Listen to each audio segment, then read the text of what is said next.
So welcome, everybody. We have a big agenda today. This is the Board of Directors meeting for SANDAG on Friday, July 23rd, 2021. I'd like to first ask our interpreter to walk through how to access our interpretation services. Carlos? Good morning, and thank you, Chair. We do have interpretation available. To use the service, please scroll down to the bottom of the Zoom screen where your meeting controls are. Then click on the interpretation icon. It looks like a little world, and then select English as your language. If you are joining through the Zoom mobile app on cell phone, tablet, and so on, please press the ellipsis, the three dots, then interpretation, and then choose your language. Finally, click on mute original audio to not hear the original Spanish flow in the background. I will now repeat these instructions in Spanish. Buenos días, vamos a contar con servicio de interpretación simultánea. Para hacer uso del mismo, por favor, desplácese a la parte inferior de la pantalla de Zoom, donde aparecen sus controles. Haga clic en el icono de interpretación, parece un globo terráqueo, y seleccione Spanish o español. Si está utilizando la aplicación móvil de Zoom, en celular, tableta, etc., presione primero los puntos suspensivos, luego interpretación y luego el idioma. Por último, si no desea escuchar el audio original en inglés en el fondo, por favor seleccione Mute Original Audio o silenciar audio original. Gracias and thank you. Okay, thank you very much for that. So I now invite you to join me in the Pledge of Allegiance. I pledge allegiance to the flag of the United States of America and to the republic for which it stands, one nation, under God, indivisible, with liberty and justice for all.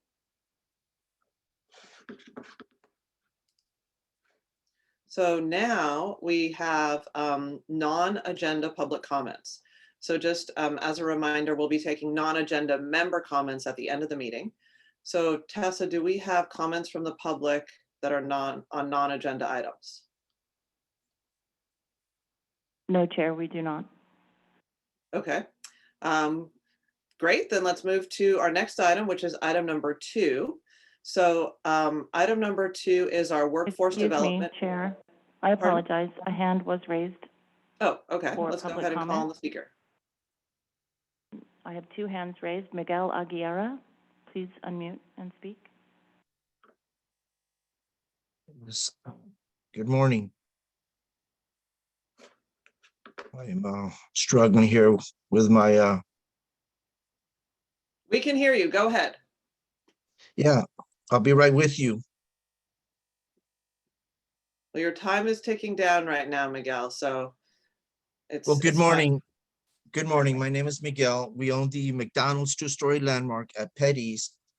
For over 10 years now, we've been advocating for an above-grade San Isidro trolley terminal due to mobility conflicts at what is by far San Diego's busiest transit station. It is difficult to illustrate this need in 3-minute public comments. I'm happy to provide a more detailed presentation to this board in the near future. In the meantime, for the public benefit of cross-border economic development, I am compelled to continue pushing these narratives. Rodriguez? Excuse me? Yes, in light of the newly proposed Tijuana-Tecate rail project, which is crucial for regional workforce development, the value-added opportunity is to keep the trolley on the present Blue Line tracks from San Diego, which terminate inside SANDAG's freight yard before crossing into Mexico. We believe trolley expansion can be conducted inside SANDAG's freight yard by straddling a city street below, behind McDonald's, approximately 35 feet above the existing transit station in front of McDonald's. I'm hearing background noise. I don't know if somebody needs to mute. The positioning or repositioning of the San Isidro trolley together with the Baja Light Rail project is the only way to successfully expand and launch a powerful socioeconomic catalyst for our binational region. San Diego needs an effective cross-border mobility plan in partnership with Baja, no less than the United States needs Mexico in order to remain competitive with China. Our economic and environmental viability is at stake. As a binational region, we must design a bold border policy that galvanizes North American competitiveness. Tijuana's urban rail project, along with the San Diego-Tijuana joint bid for a prestigious World Design Capital Award in the year 2024 are already illustrating why SANDAG too must think outside the box in advancing a more strategic cross-border dynamic. SANDAG's envisioned high-speed subterranean subway here at Ped East should also be consolidated with long-haul busing. These below-grade terminals must be located immediately next to Ped East in order to combat illegal transportation known as wildcatting, a serious and challenging law enforcement and ongoing public safety issue. An above-grade trolley and a below-grade integrated bus subway system would provide a competitive private sector investment to develop a world-class North American Pacific Rim Mr. showcase Aguirre, project, your time is up. unlike few people can imagine today. We look forward to this. Our next speaker, Mr. Donald Smith. I was for item 2. If we can move on to item 2. Thank you. Please raise your hand at that time. And the next Sure. last speaker is Simone Williams.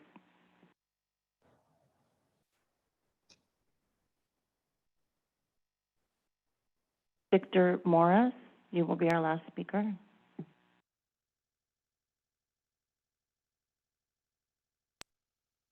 Okay.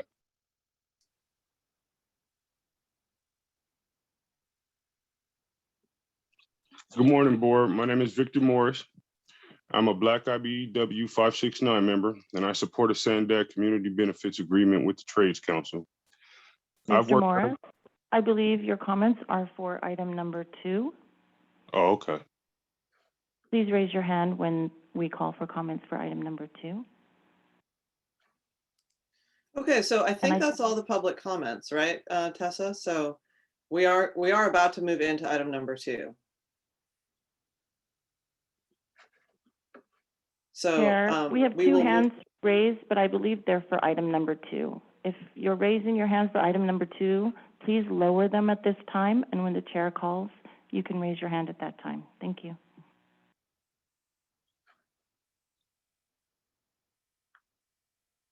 Okay, so we are now moving on to item number 2.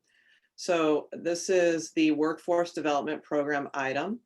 And so the way that we'll, I know there's a lot of interest in this item. So if you would like to speak on this, raise your hand at some point during the staff presentation, which is about to start. And then at the end of the staff presentation, we will close the queue for public speakers so that we can understand how much time in the meeting we'll be devoting to this. So with that, I will hand it over to Victoria to do the staff report. Morning, board members. Hello, my name is Victoria Stackwick, and I serve as the Director of Government Relations here at SANDAG.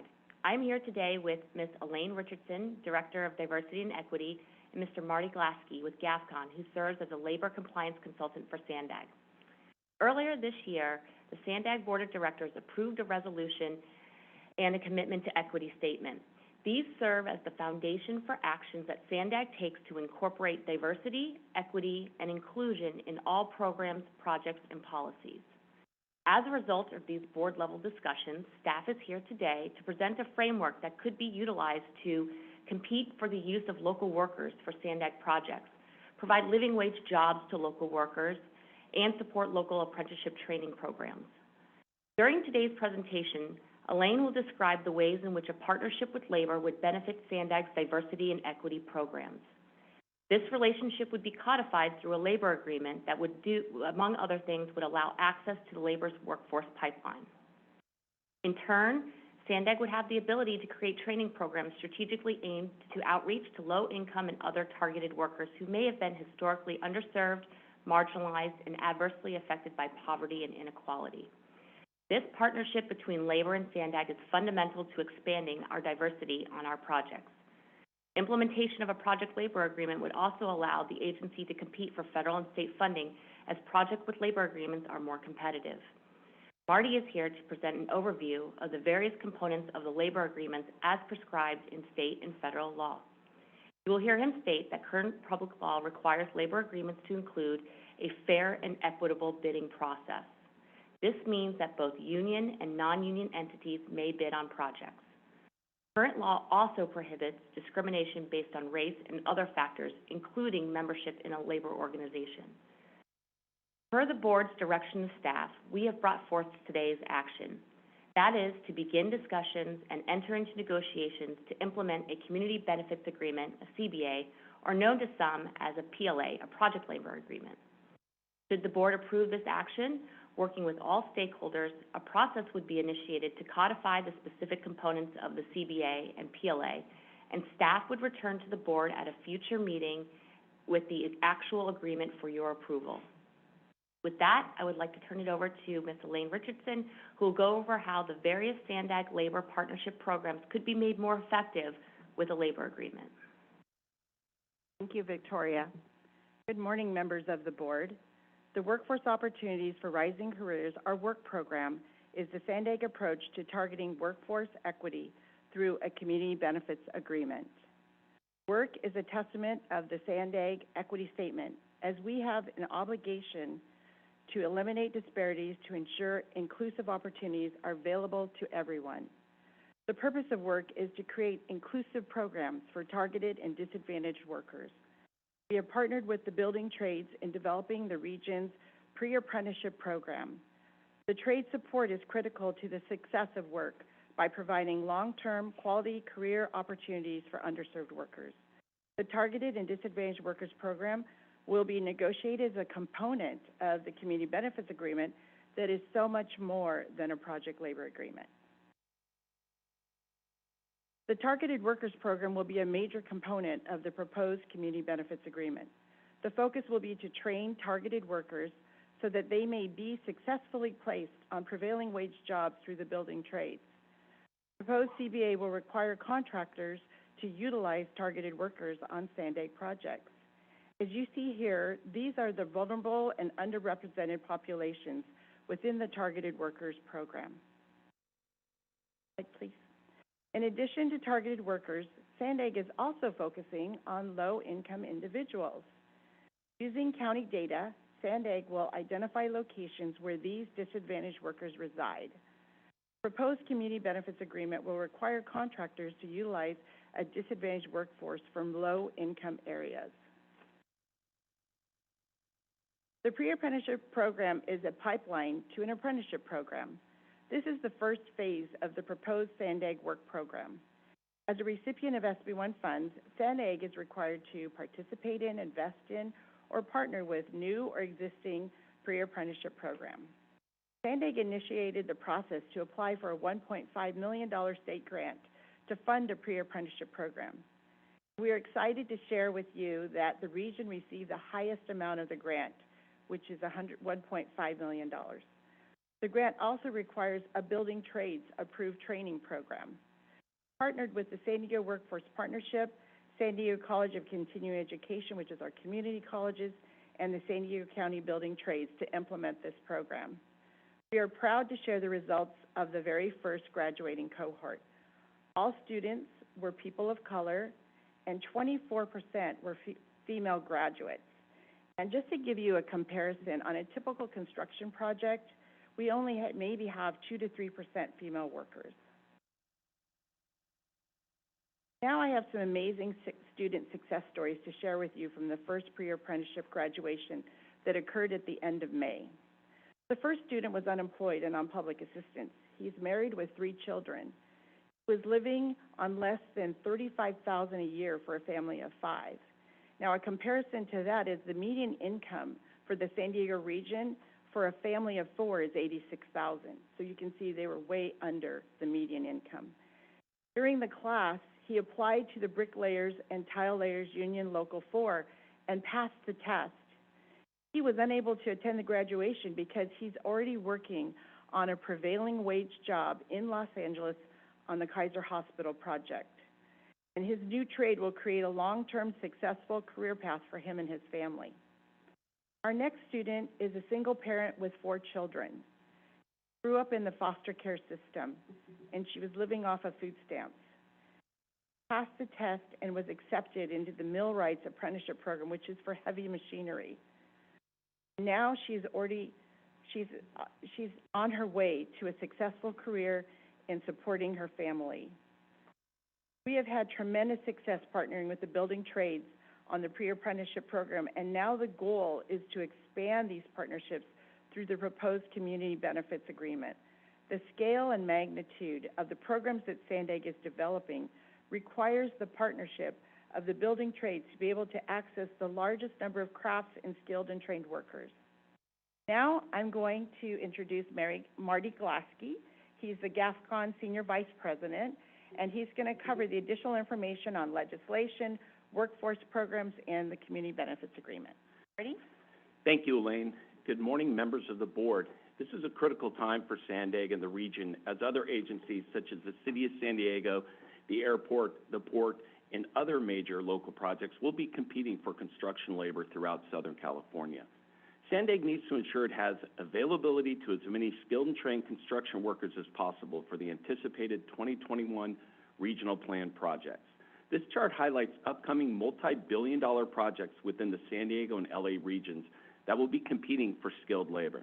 The estimated jobs per year forecasted for just these 6 projects equates to 100 to 130,000 additional jobs. This is a tremendous number of workers that will be needed over the next few years in the region. Next slide. The federal government has recently released initiatives providing legislation that will allow funding recipients to implement diversity, equity, and inclusion programs. These executive orders enables agencies to employ pilot programs aimed at removing systemic barriers to provide opportunities and benefits in local communities, as well as establishing local hiring preferences to create jobs and enhance workforce development opportunities. It also promotes equitable jobs and workforce development for economically and socially disadvantaged workers. Next slide. Now I want to explain the legislation behind the various programs applicable to SANDAG, such as skilled and trained workforce and project labor agreements. Both Assembly Bill 805 and Assembly Bill 2731, which amended the Public Contract Code, have very similar language, which states that SANDAG is prohibited from entering into a construction contract over $1 million unless all contractors at every tier use a skilled and trained workforce to perform all work on the project. Or SANDAG may enter into a project labor agreement that also binds contractors and subcontractors to use a skilled and trained workforce. It should be noted, PLAs do not replace the need to use a skilled and trained workforce. Next slide. As noted on the last slide, every individual working on a SANDAG project worth $1 million or more must be skilled and trained. This means that they must be registered in an apprenticeship program, be a graduate from an approved apprenticeship program, or have at least as many hours on-the-job experience as would be required to graduate from an apprenticeship program. For most crafts, as of January 2020, at least 60% of the workforce is required to be an apprenticeship graduate. For noncompliance, the state can assess civil penalties to contractors of up to $5,000 per month for the first violation and up to $10,000 per month for the second violation. Slide. This chart gives an overview of the skilled and trained requirements on the applicable SANDAG projects. As noted, the only people allowed to work on the project are registered apprentices and workers that meet the skilled and trained requirements. Additionally, you will note that of the skilled and trained requirements, as a general rule, 60% must have graduated from an approved apprenticeship program. Right? Recently, the Board of Directors has directed SANDAG to consider the option of a project labor agreement. A project labor agreement is defined as a pre-hire collective bargaining agreement that establishes terms and conditions of employment for a specific construction project or projects. Some of the conditions must consist of: a PLA must prohibit discrimination based on race and other factors, including membership in a labor organization. PLAs must permit all qualified contractors to bid and be awarded work on projects regardless of union affiliation.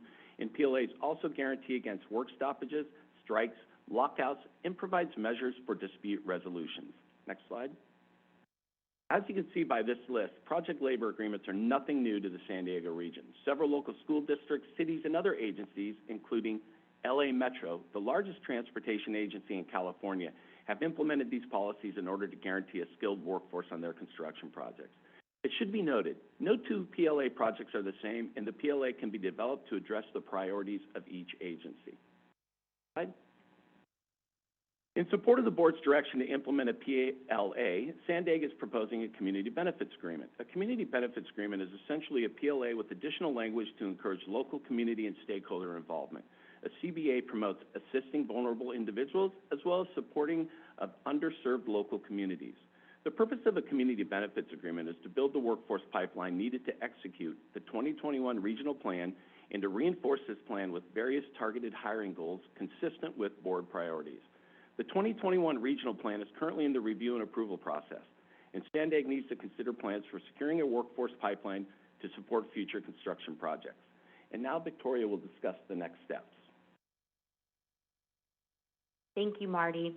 Here are the proposed next steps should the board decide to take action today.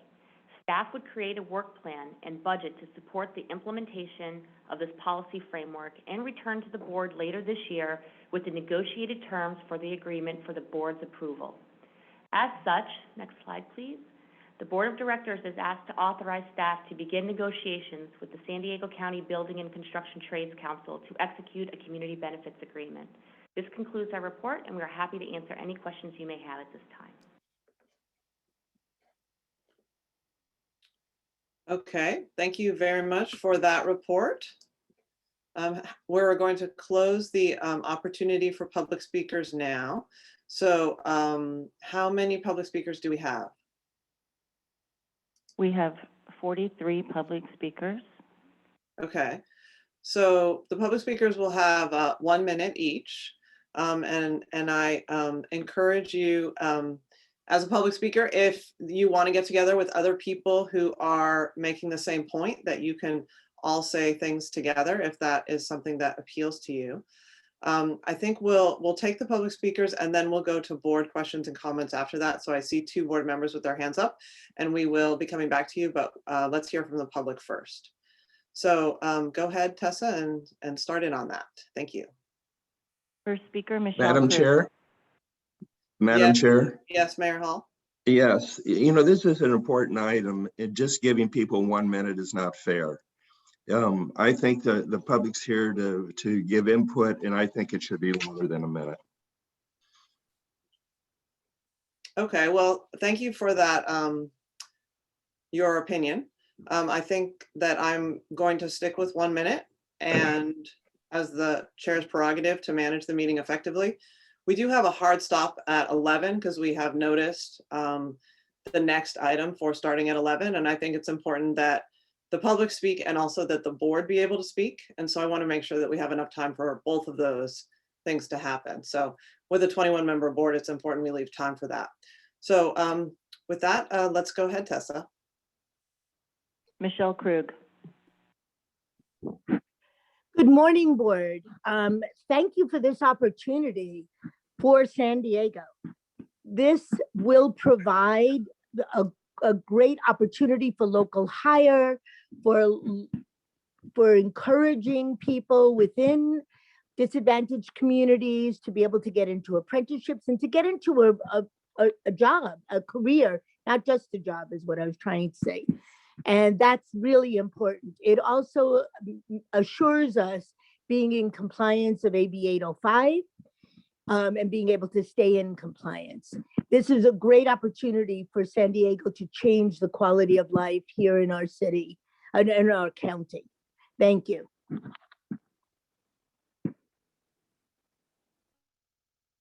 Nephi Hancock.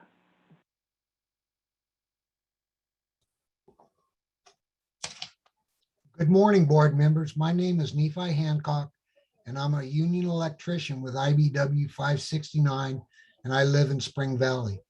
I urge you to support item 2 and vote to direct staff to negotiate a community benefits agreement with the San Diego Building and Construction Trades Council. A community benefits agreement that includes local hire will put local workers who pay taxes towards SANDAG construction projects to work on these very projects. It keeps these valuable dollars in our communities and allows these dollars to change hands up to 6 months in our local economy. In closing, I ask you to support item 2 and vote to direct staff to negotiate a community benefits agreement with the San Diego Building and Construction Trades Council. Thank you. Next speaker, Lynn Minor.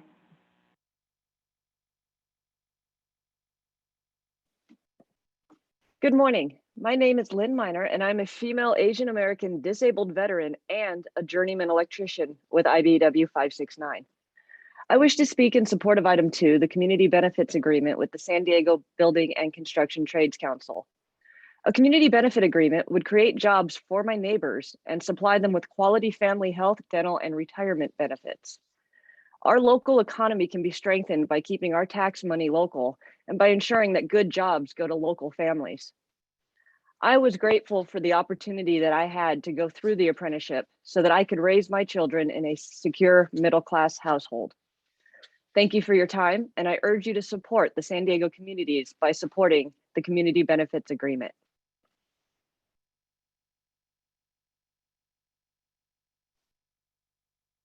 Next speaker, Dustin Steiner.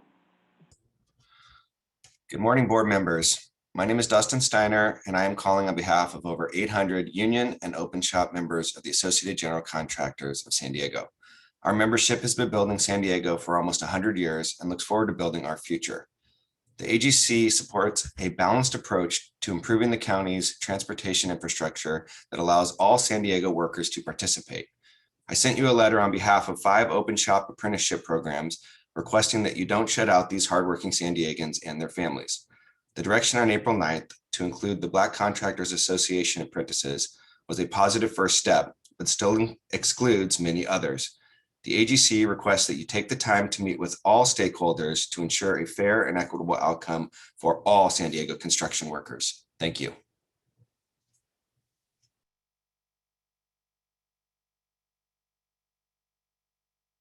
Christina Marquez, you're the next speaker.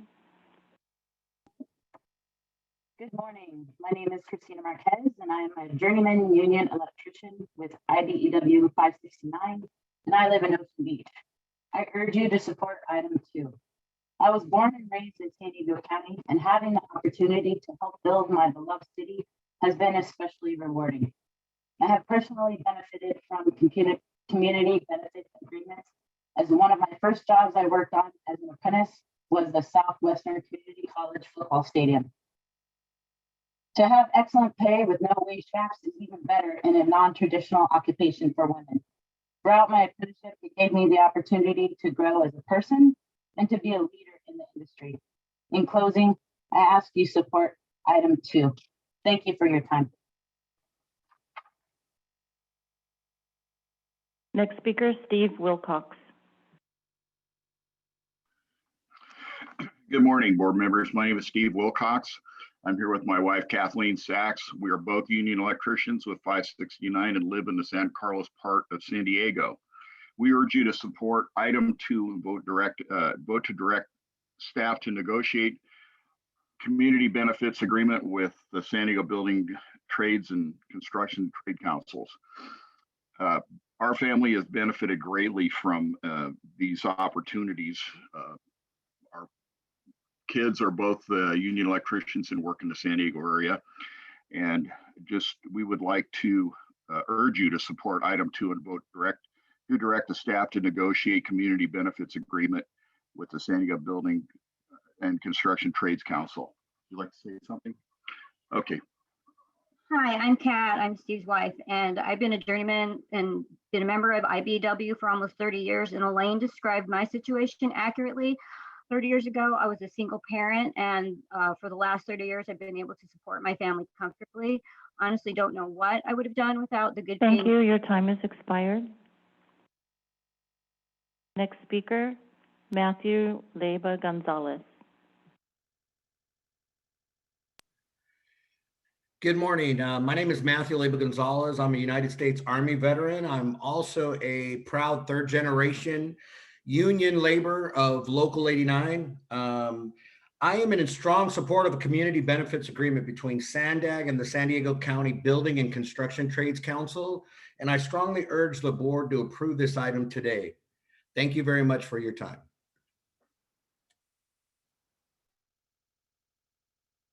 David Grubb.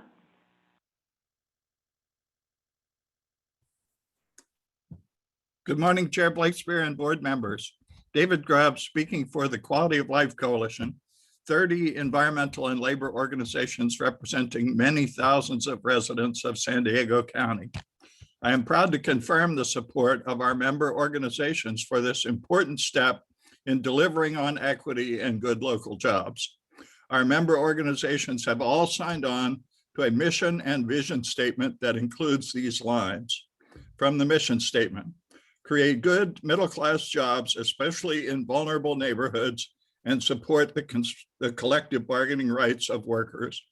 From the vision statement: provide training and work opportunities for county residents through a project labor agreement with 3 key provisions: participation in state-approved joint labor management apprenticeship, local hire with enforceable standards, and labor peace. We urge you to authorize your staff to start negotiating a community benefits project labor agreement with the Building and Construction Trades Council. Thank you.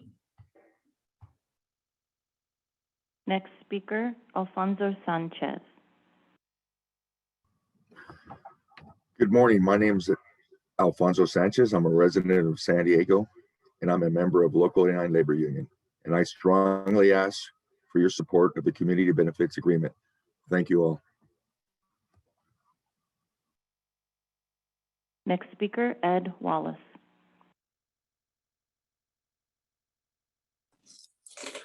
Good morning, board members and everyone online today.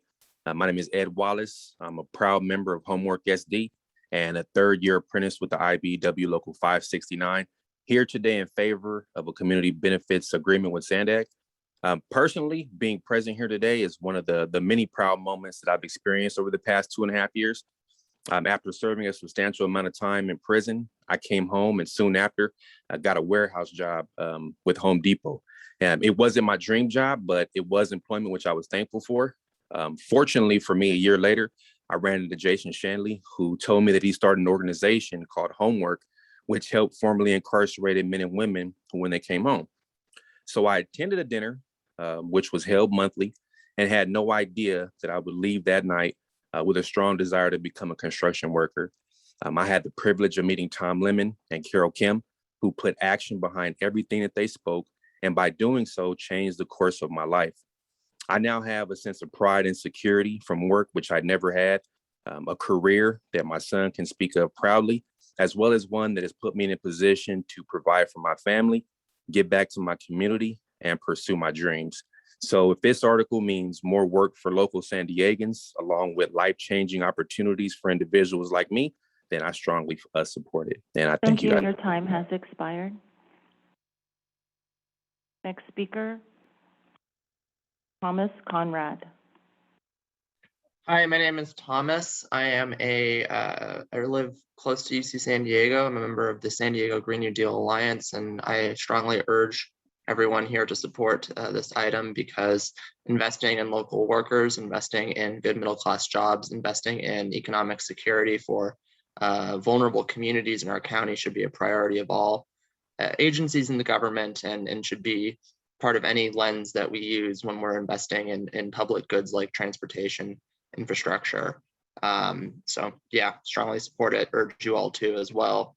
Support your community, support your workers, and support San Diego. Thank you.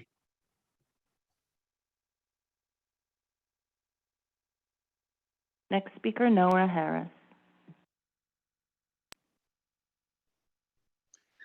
Good morning. This is Noah Harris with Climate Action Campaign, speaking in support of the development of a SANDAG Community Benefits Agreement with the San Diego County Building and Construction Trades Council. We support a project labor agreement with local hire that creates good construction careers with prevailing wages, apprenticeships, and quality healthcare. We urge SANDAG and the Building Trades Council to develop and secure a real career pipelines from communities of concern to increase equitable access to these job opportunities for low-income communities and communities of color. Sustainable transportation infrastructure is a key opportunity to secure good union jobs for San Diego families, while building a climate-safe future that advances economic, social, and racial justice. Thank you. Next speaker, David Johnson.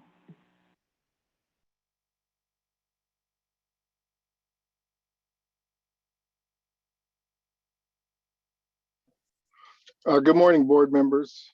My name is David Johnson, and I'm a Black union electrician with IBW 569, and I live in La Mesa. I'm asking that you please support item 2 and negotiate a community benefits agreement with the San Diego Building and Construction Trades Council. This would help ensure that the work will be performed by local residents for a living wage and family benefits that include health, dental, vision, and retirement.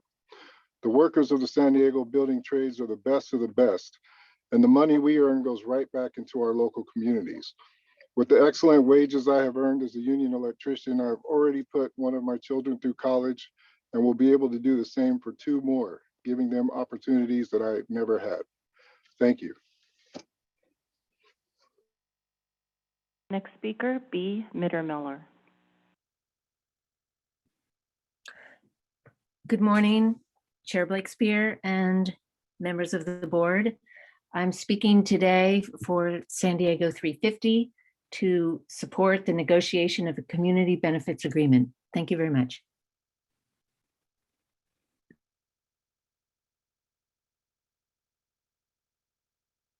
Next speaker, Tim Frank.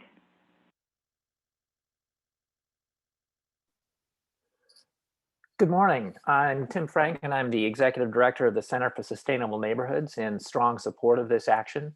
We're quite excited both by the ambition of San Diego's, the regional plan that they're working on, and by the commitment to actually build the workforce needed to actually make it happen. By targeting workers in disadvantaged communities and giving them opportunities for apprenticeship and then for prevailing wage work, you can actually improve the lifetime earnings potential of members of those communities by over $250,000. This is the most important way to actually lift up these communities from within. And we're excited to support this and would urge you to vote yes. Next speaker, Carl Aldinger. Hello, my name is Carl Aldinger, and I'm the conservation organizer for Sierra Club San Diego, representing more than 15,000 members. I'm also a proud member of the Progressive Workers Union. Yes, even the country's largest and oldest environmental group is union strong. The Sierra Club is asking you to support a SANDAG community benefits agreement with the San Diego County Building and Construction Trade Council.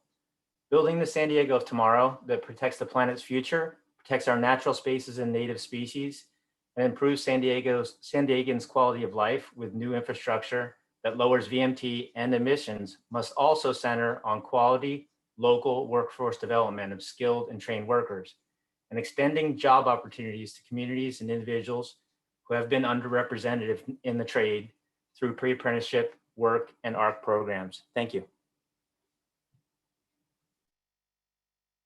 Next speaker is listed as EWMC SD San Diego.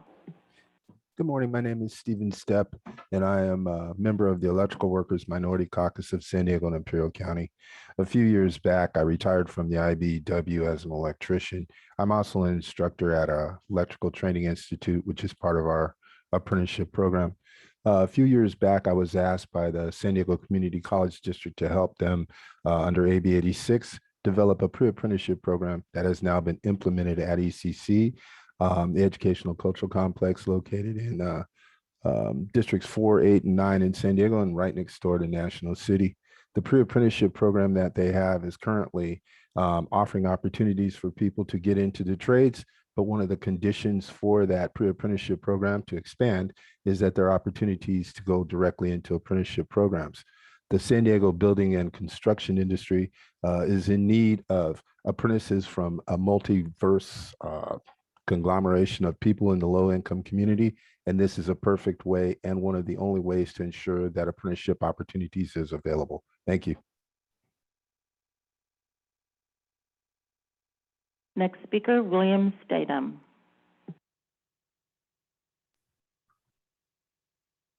Good morning, board members. My name is William Stedham. I'm a Navy veteran, union electrician with IBW 569, and I live with my family in the city of San Diego. I ask that you support negotiating a community benefits agreement with the San Diego Building Trades Council. I believe that SANDAG, strongly believe SANDAG, should have construction careers policy and a workforce development program that strengthens the voice of and representation of our workers. This is something I've come to focus on for my career. Public construction projects are safer and built better when workers are in coordination with one another. And this is achieved best with a community benefits agreement. This kind of agreement requires that all workers are properly trained and highly skilled. They provide employees at all skill levels with the most up-to-date training for their craft, including instruction on appropriate safety measures and precautions. This means the projects are built well the first time with fewer costly change orders. I also appreciate that these kind of agreements support prevailing wages. And as a Thank you. proud Your daughter- time has expired. Next speaker, Katie Meyer. Hello, everyone. My name is Katie Meyer. I'm a lifelong San Diego resident, and I am calling with San Diego 350 in support of SANDAG developing a community benefits agreement with the San Diego Building and Construction Trades Council.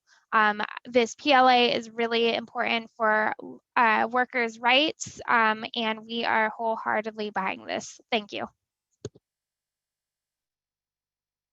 Next speaker, Tom Lemon. Morning, Tom Lemon, San Diego Building and Construction Trades Council. Life is filled with needs and wants, and there's no doubt that the San Diego Building and Construction Trades Council wants a community benefits agreement, but you need one. You need one to make sure that you have a skilled and trained workforce at the ready to handle all of your future construction needs. You need one to make sure that you fulfill your equity and inclusion plan. You need to know that a community benefits agreement creates unprecedented opportunities for small minority-owned businesses, women, veterans, youth coming out of foster care, and the formerly incarcerated. You need a local hire requirement that puts San Diegans first. You need to know that both union and non-union alike will continue to bid and be awarded projects. You need to know that there is no requirement to join a union. The building trades wants you to know that this is a partnership, and we will take it very seriously. And we will provide all the things that we've talked about, and we're committed to providing them. Thank you. Your time has expired. Next speaker is Jeff Kelton. Morning, board. My name is Jeff Kelton. I'm a union electrician with IBEW 569 Elkhorn resident. Hope our mayor, Bill Wells, is listening to this. I strongly support this item 2 SANDAG community benefits agreement with the San Diego Building Council, or San Diego Building Construction Trade Council. I've just recently completed my apprenticeship with the Electrical Training Center, and it was the best career decision I ever made. This SANDAG transit construction project is going to put a lot of good people to work who need to work, and it's going to provide good jobs for them and good benefits for their families and a good wage for them to live on. Go ahead and please support this and just support all your local workers and taxpayers. Have a good day. The next speaker is listed as John L. Morning, board members. My name is John Lease. I'm a Marine Corps veteran and a proud member of IBEW 569 for 28 years now. I'm also a resident of the city of San Diego. I encourage you to vote in favor of the community benefits agreement with the Trades Council. We need to invest our tax dollars in a way that creates good construction jobs with quality healthcare and benefits like I have received through the IBEW 569. I strongly encourage you to vote in favor of item 2. Thank you. Next speaker, Simone Williams. Good morning, board members. My name is Simone Williams, and I'm an African-American union electrician with IBEW 569, and I live in the city of Chula Vista. I urge you to support item 2 and vote to direct staff to negotiate a community benefits agreement with the San Diego Building and Construction Trade Council. A community benefit agreement that includes local hire will put local workers who pay taxes towards SANDAG construction projects to work on these very projects to keep those valuable dollars in our communities and allow these dollars to help grow our local economy. My family and I have personally benefited from these opportunities. Currently, I'm classified as a streetlight tech through the union. I've just finished taking the aptitude test that will lead to an interview for the inside wireman apprenticeship. While working for the union, I have been able to develop skills that have benefited my community and an urgency to give back to those who need a helping hand. In closing, I ask you to support item 2 and vote to direct staff to negotiate a community benefits agreement with the San Diego Building and Construction Trade Council. Thank you. Next speaker, Chris Betancourt. Good morning. My name is Chris Betancourt. I'm a member of Labor's Local 89. Calling in for the support of the CBA between SANDAG and the San Diego County Building and Construction Trades Council. And I urge the board to go ahead and approve this item today, item number 2, and thank you for your time.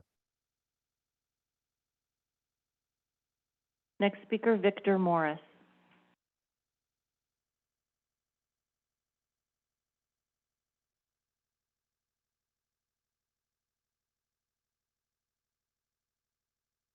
Mr. Morris? Yes, sorry about that. Good morning, members of the board. My name is Victor Morris.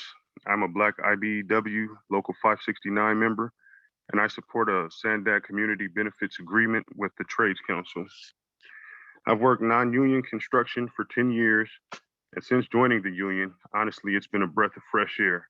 I have a voice, a bright future, and an equal opportunity to achieve success. During my time in the union, I've heard people say that unions are racist, and honestly, I haven't come across that at all. IBEW not only welcomed me with open arms, but I've been treated well on the job site and amongst every individual a part of our local as well. My union construction career is going to create a legacy for not only myself, but my family as well. In closing, please vote yes on item number 2. Thank you. Next speaker is listed as Jason. Good morning, board members. My name is Jason Shanley. Just over 2 years ago, we started a movement in San Diego called Homework that welcomes formerly incarcerated women and men back into the community and help them re-enter. This movement was started in conjunction with the San Diego County Building and Construction Trades Council. We just received word the other day that our over 30 formerly incarcerated women and men have been put into union careers that are going to propel them into the middle class.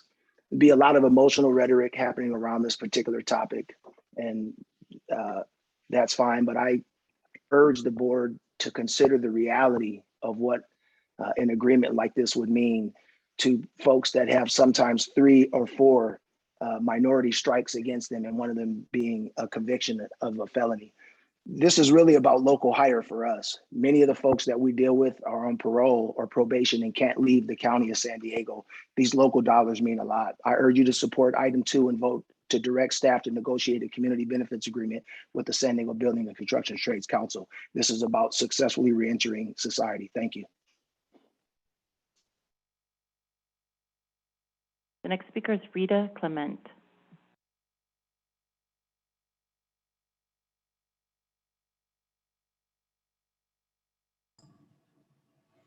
Good morning, SANDAG and Chair Blatespear. My name is Rita Clement. I'm a resident of Chula Vista. I am also a volunteer with San Diego 350, which is part of the San Diego Green New Deal Alliance. I speak in support of developing a SANDAG community benefits agreement with the San Diego County Building and Construction Trades Council. SANDAG should create a community benefits agreement project labor agreement with local hire that creates quality construction careers with prevailing wages, apprenticeships, and quality health care. Thank you. Next speaker is Derek Phillips. Good morning, board members. My name is Derek Phillips, and I'm a proud Afro-American second-generation union member with Labor's Local 89. I live in Lemon Grove, California. I respectfully ask the board to support the community benefits agreement and start negotiations with the San Diego Building Trades Council, Construction Council today. Thank you for your time.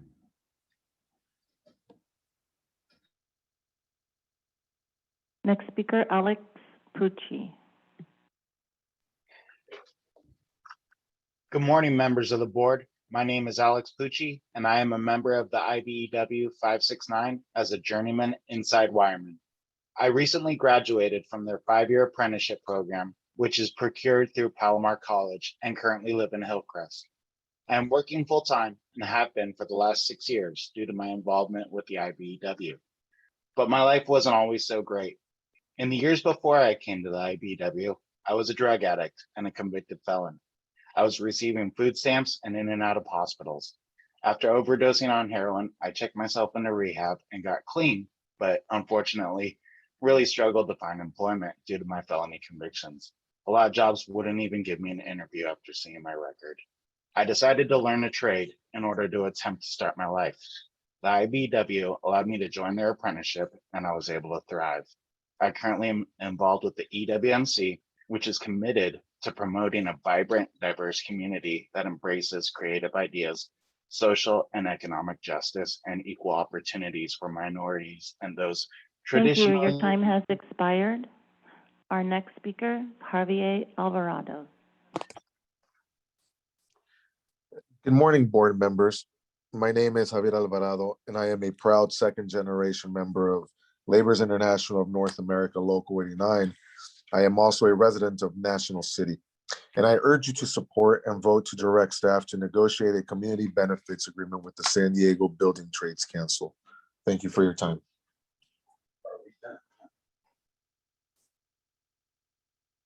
Next speaker, Leticia Hernandez.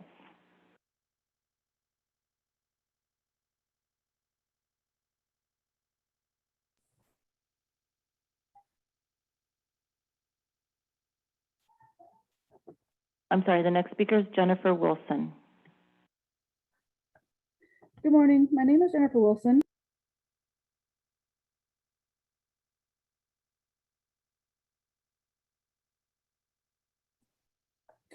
Good morning. My name is Jennifer Wilson. I'm a Navy veteran, an electrician, a resident of Ramona, and an IBEW 569 sister, and I urge you to support a community benefits agreement and local hire partnership with San Diego Building Trades Council. I graduated from our apprenticeship into a union career that has provided for my family with great wages and a full family health care and enabled me to buy my first home. This agreement could expand and extend more opportunities for good paying middle-class careers and apprenticeships to many more local residents. This is about changing lives with good public policy. Please vote yes. Thank you for your time and consideration. Have a great day. Next speaker, Jeremy Abrams.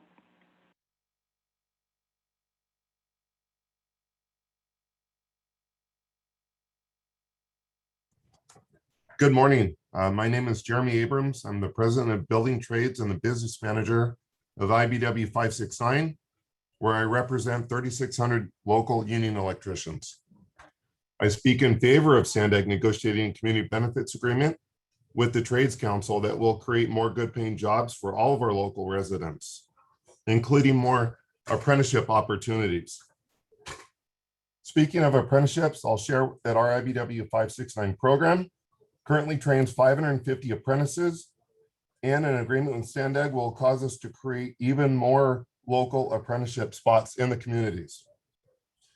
We've got a great track record and vested interest in graduating our apprentices. Our 5-year graduation rate is 77.1%, with over 100 graduating next month. This agreement is about equity and inclusion, and that means inclusion of the best practices for programs that deliver on the promises for the community. Thank you. Your time has expired. I'm going to call Leticia Hernandez.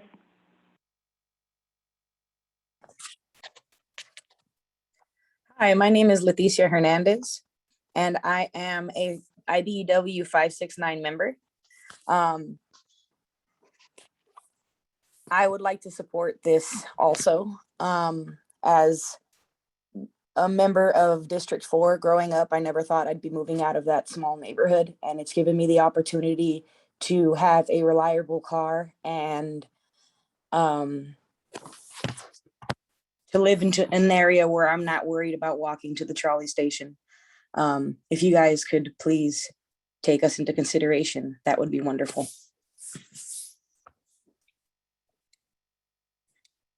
Next speaker, Gretchen Newsom.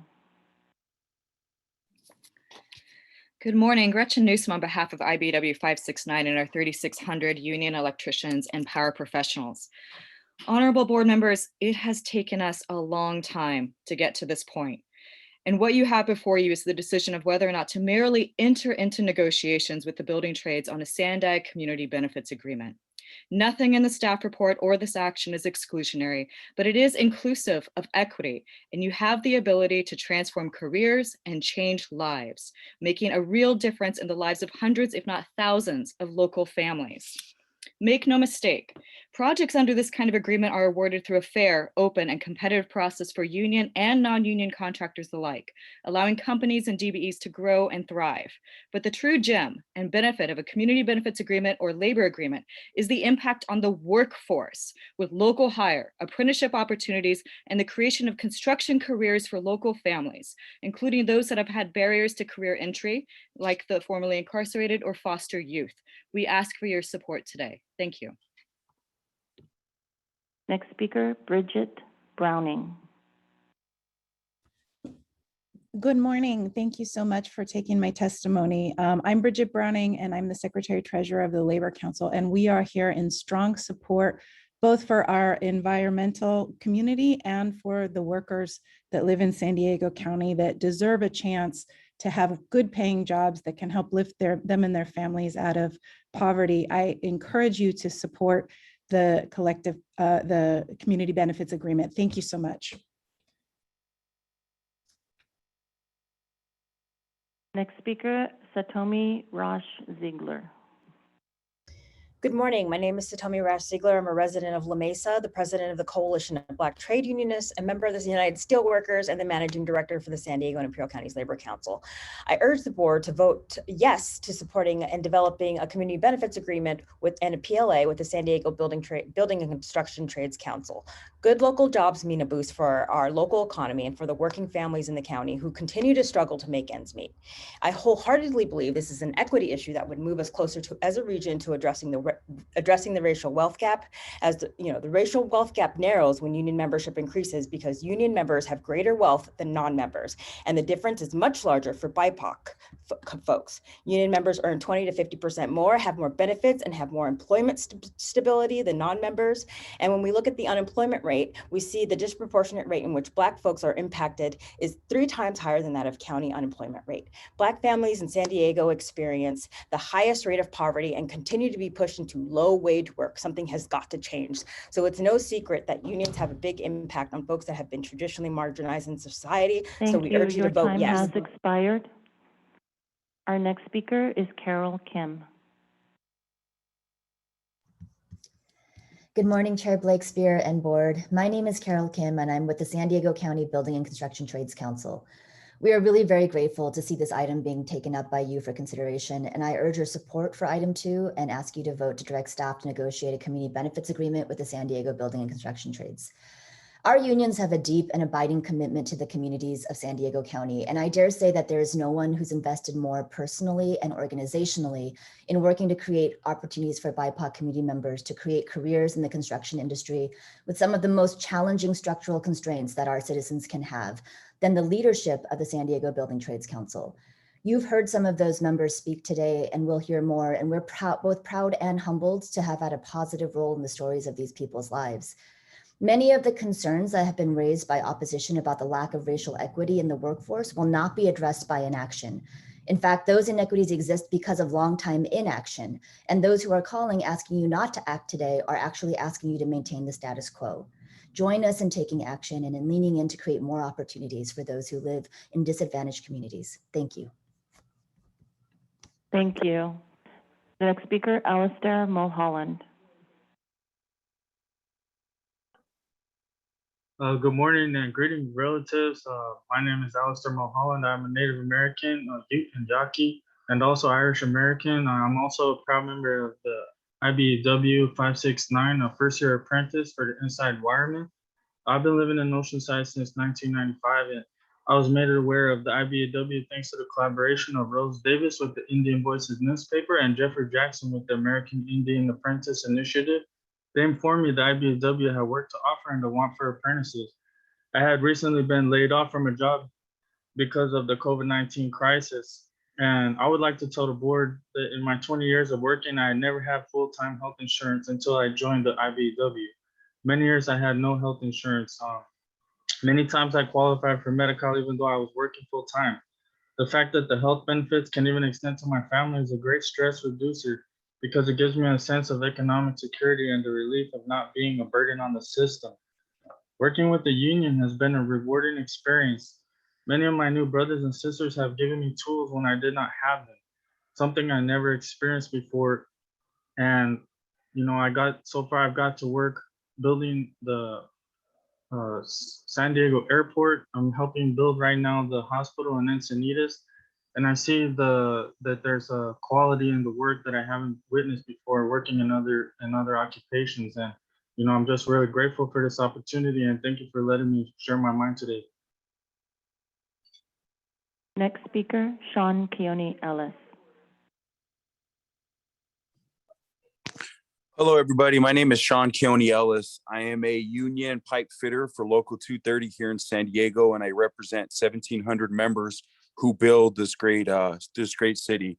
I urge you to support item 2 and vote to the direct staff to negotiate a community benefits agreement with the San Diego Building and Construction Trades Council. Let's make sure that these communities who pay taxes to these very public works projects can work on these very projects and keep the money in the community.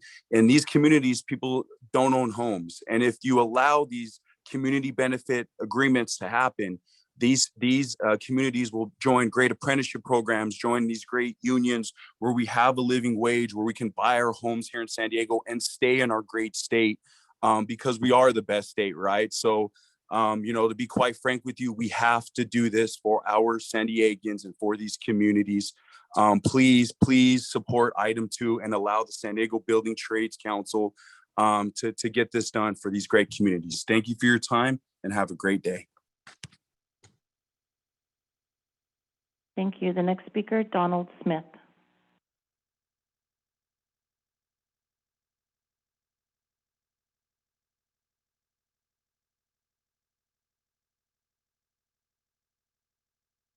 Mr. Smith, are you able to unmute? Okay. Good morning, board members. My name is Donald Smith. I'm a former electrician with IBW Local 569. I live in El Cajon, and I urge everyone to support item 2. And here's why. The ability to hire locally the workers who actually pay taxes toward the projects they work on. IBEW offers careers to young men and women who are not sure which way to go. I myself have turned many apprentices into leaders. I have even made a foreman out of a very skilled woman electrician who lit up the Coronado Bridge recently. I'm a conservative, and I hope my mayor of El Cajon, Bill Wells, is listening. We are like professional athletes, highly skilled, always expected to perform at a very high level of professionalism. We're always training, and we work as a team on and off the field. We need you, Mayor Wells, on our team. I'd like to personally invite everyone on the board and Bill Wells, your family, your colleagues to the IBEW annual picnic, Saturday, the 28th of August, Santee Lakes. We need all of you on our team so we can continue building careers. Thank you. Your time has expired. Our next speaker, Dan Summers. Good morning, board members and chair. My name is Dan Summers. I'm from the Ramona Community Planning Group. Thank you for the opportunity to speak. I bring good news this morning. I'm here on behalf of the planning group to commend a couple of members that we've been working with on the San Vicente corridor, Marcelo Peñado and Marvin Canton. These gentlemen have attended our meetings. They've given us updates on the projects and the resurfacing projects, and we greatly appreciate their input. Also, we want to recognize Melina Pariah of the Department of Transportation, who is chair of the monthly comprehensive multimodal corridor plan. As stakeholders and members of the planning group, we have attended all of those meetings, and we greatly appreciate the opportunity to have input and to learn where the project is progressing. Marvin Canton, furthermore, comes to our monthly. Thank you. Your time has expired. Our next speaker, Doug Hicks. Good morning, Chair Blakespear.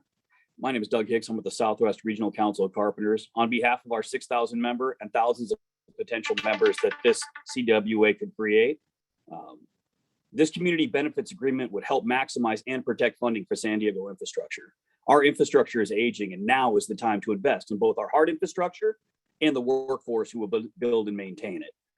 The path out of poverty includes both education and opportunity. This CWA is a critical part of providing both of those to all San Diegans. A vote today to move into negotiations is a vote to put San Diego to work, to create educational opportunities, and to put our residents on the path, not to just a job, but a career. San Diego is an expensive town to live in, and we're losing some of our younger residents. It's time to send a message of hope that you can live here, you can work here, and you can live in the community that you grew up in. Thank you. Next speaker, Kelvin Barrios.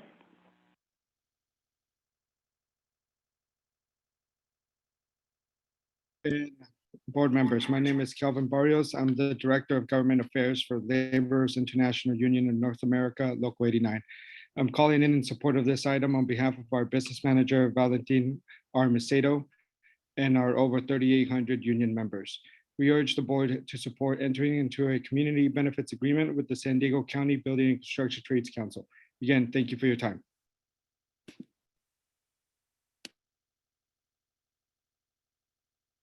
Next speaker, Stephen Koch.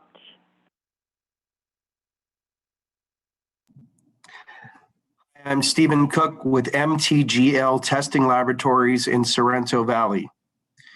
MTGL is a non-union, woman-owned DBE business. Over the past 8 years, I've been promoting and proactively pursuing community benefits agreements, also known as project labor agreements. Unlike the representatives of the unions who have been speaking, I represent a disadvantaged business enterprise that will benefit from the program. MTGL has many skilled labor construction, material testers, and inspectors that have been excluded from working on projects due to being a non-union firm. We applaud SANDAG for pursuing a community benefits agreement, which would allow non-union firms such as mine to participate in these transportation projects. This is a win-win-win program for disadvantaged businesses that have been excluded from participating with contractors. The program will support funding from the local government, bolster the union's benefit program and membership. Lastly, many DBE firms would benefit from this program. Thank you. Your time has expired. Our next speaker, Abdul Rahim. I'm so sorry. Abdul Rahim Hamid. Good morning, members of the SANDAG board. My name is Abdul Rahim Hamid. I'm the president of the National Black Contractors Association, the organization that was made to be included in a resolution to negotiate with SANDAG participation of African Americans. Although we applaud you in the community benefits agreement, we want to make sure that the community benefit agreement is an agreement that benefits all communities. African Americans have been disproportionately underrepresented in the unions, regardless of how we want to stake it.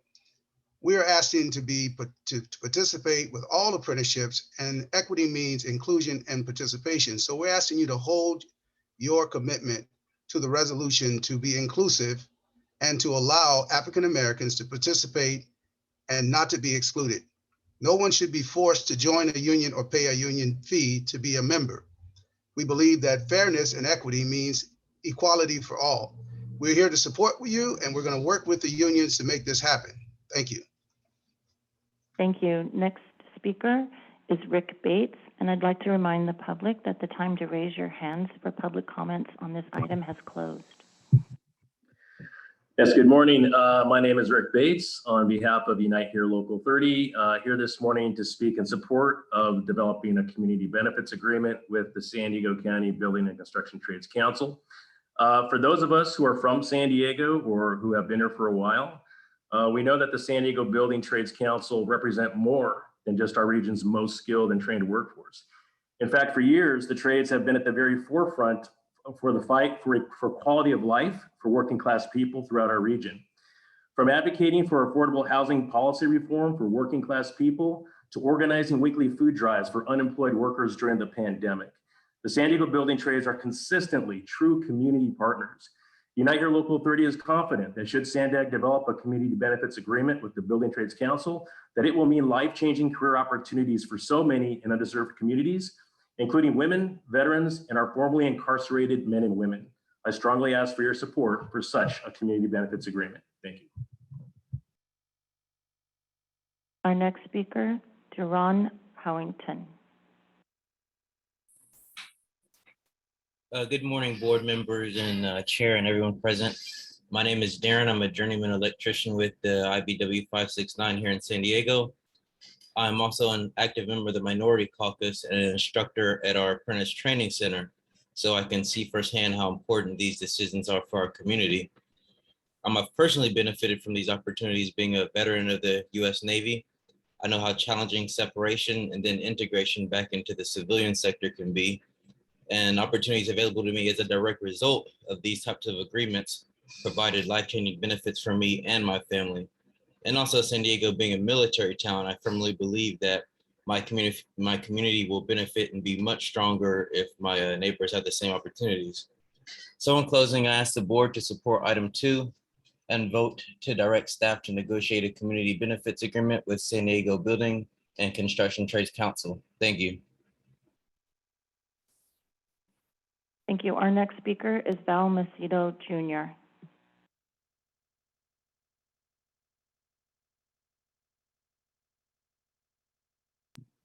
Good morning, Madam Chair and members of the board. My name is Val Macedo Jr. and I'm a 4th generation member and representative for the Laborers International Union of North America, Local 89. I'm here to urge your support of item 2 and vote to direct staff to negotiate a community benefits agreement with the San Diego Building and Construction Trades Council. As we continue to recover from the COVID-19 pandemic, it is important that we focus on local economic opportunities. It was mentioned earlier that community benefit agreements help us bring our tax dollars back to San Diego. Now more than ever, we need to ensure that we protect our tax dollars while utilizing the tools inside PLAs to put our San Diegans to work. Please support item 2 and allow staff to begin negotiations for a community benefits agreement with the building trades. Thank you. Our next speaker, Eric Christian.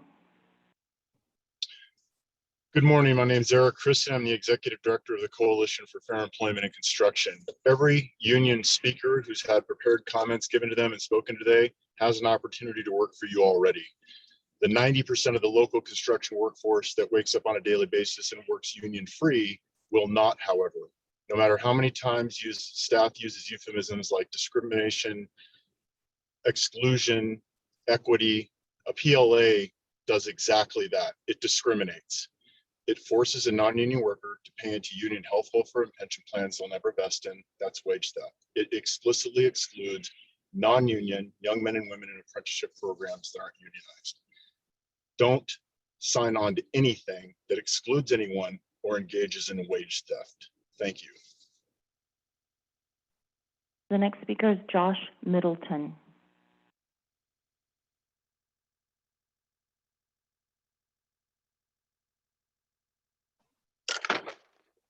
Good morning, board members and Chair Blakespear. My name is Josh Middleton with Siege Electric. We are a local, small, veteran-owned, minority-owned business, and I am also an IBEW Inside Wireman graduate. I urge you to support item 2 and vote to direct staff to negotiate a community benefits agreement, as this has helped me add reliable and qualified skilled workers to my upcoming and growing company. So we On behalf of the IBW and the National Electrical Contractors Association, we strongly urge this initiative, the support of this initiative. Thank you. Our next speaker, Hector Meza. Good morning, board members. My name is Hector Mesa. I am a union electrician with the IBEW 569 and a son of low-income immigrant farm workers. I urge the board to support item 2 and to negotiate a CBA with the San Diego Building and Trades Council.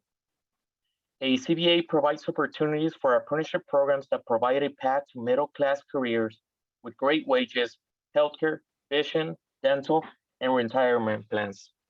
And I would like to have the same opportunity given to others to be able to move up to the middle class. So please support item 2 and vote to negotiate a CBA with the San Diego Building and Construction Trades Council. Thank you for your time. The next speaker is listed as Tony with IUPAT. Good morning, everyone. My name is Tony D. Trinidad with the Painters and Allied Trades District Council 36.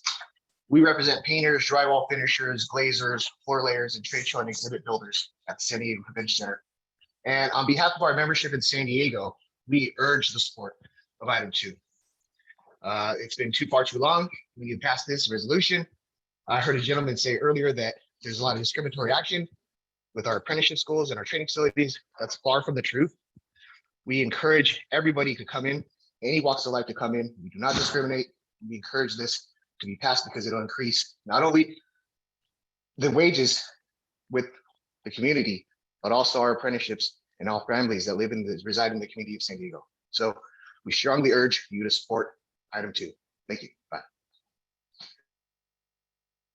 Next speaker, Alexis Hamid.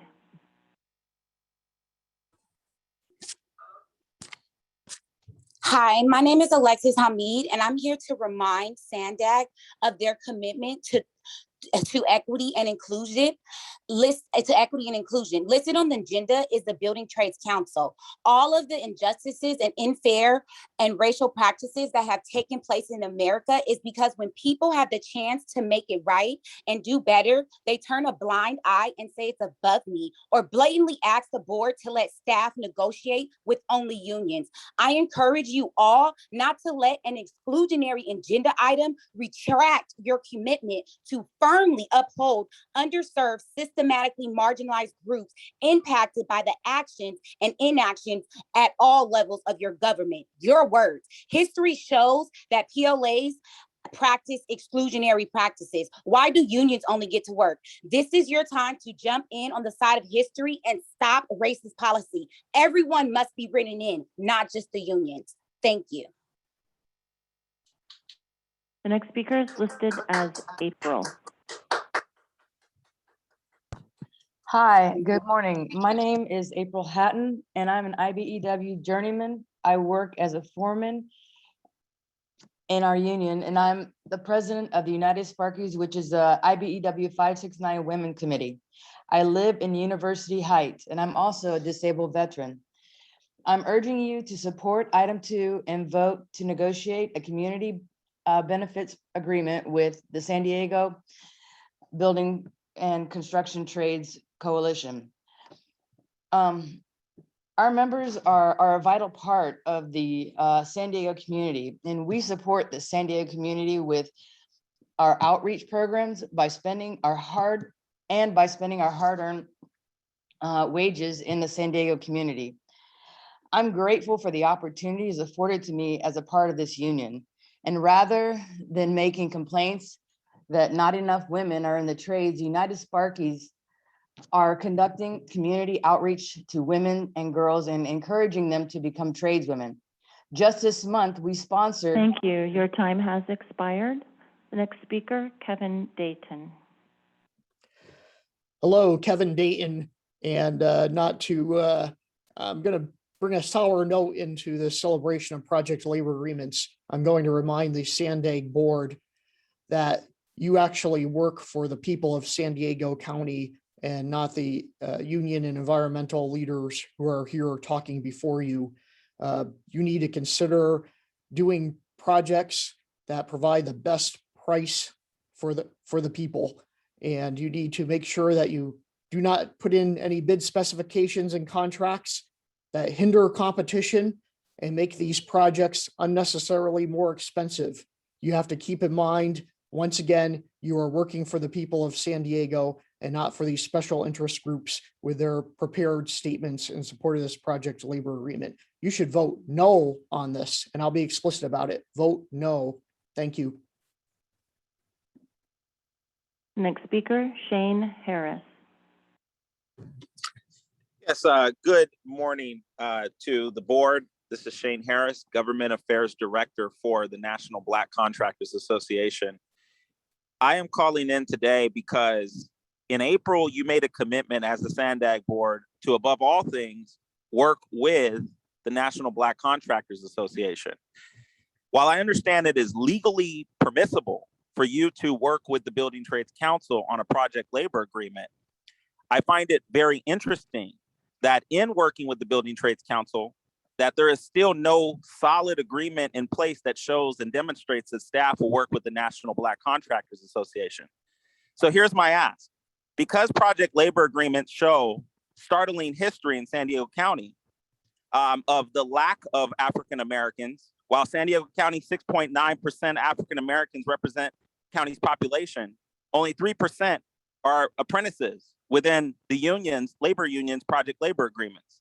So in light of that data analysis, I'm asking that you decide to form an agreement, a memorandum. Your time has expired. Our next speaker, Dwayne Henry.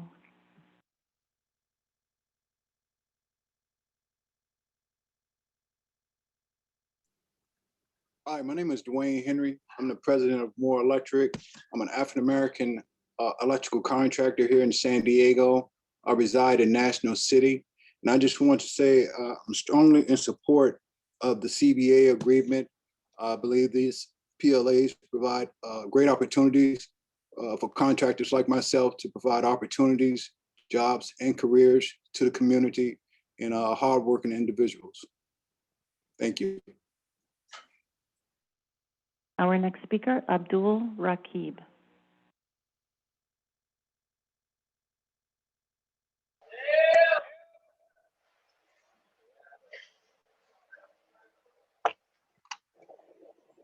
Hello, can you hear me? Thank you, yes. Hello, my name is Abdul Rakib. I'm with Pillars, long support. Kindly urge you guys to support this. And also just be mindful that everybody's going to be affected by it either way. So keep that in mind because it is a big task and the community does need needs. And everybody should be a part of this, not just certain people, not stand with that forever. Thank you. Our next speaker, Richard Markison. Good morning, board members. I hope that when you proceed with this proposal, the direction to staff, that you include some important parameters for them to include in the negotiations. And first and foremost, that the agreement treat all workers, apprentices, and contractors equally. And this means that all state-approved apprentices should be allowed to work on your projects. The typical building trades PLA restricts apprentices to only those that are affiliated with the unions. There is a robust community of non-union apprentices located in the San Diego region. All local core workers should be allowed to work on the project. There should be no losses of wages and benefits and no requirement to pay dues or fees to the union in order to work for SANDAG. These are truly diversity, equity, and inclusiveness provisions, and you should direct staff to include them. Thank you very much. We have 5 remaining speakers. The next speaker is Pamela Hetherington.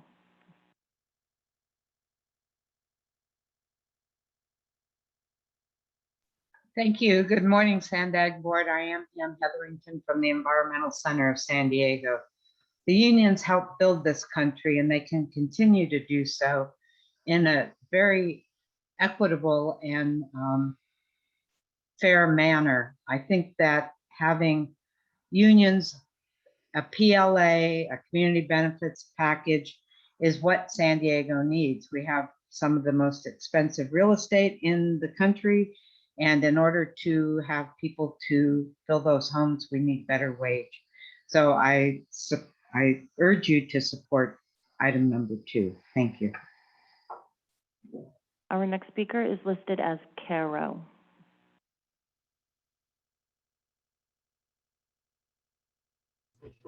Good morning. My name is Carolina with the Environmental Health Coalition, and we're here to speak in support of the Community Benefits Agreement and the PLA.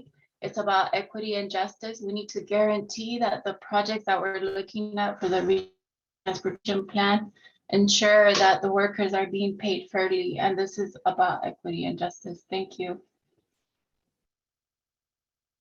Our next speaker, Abdul Hamid.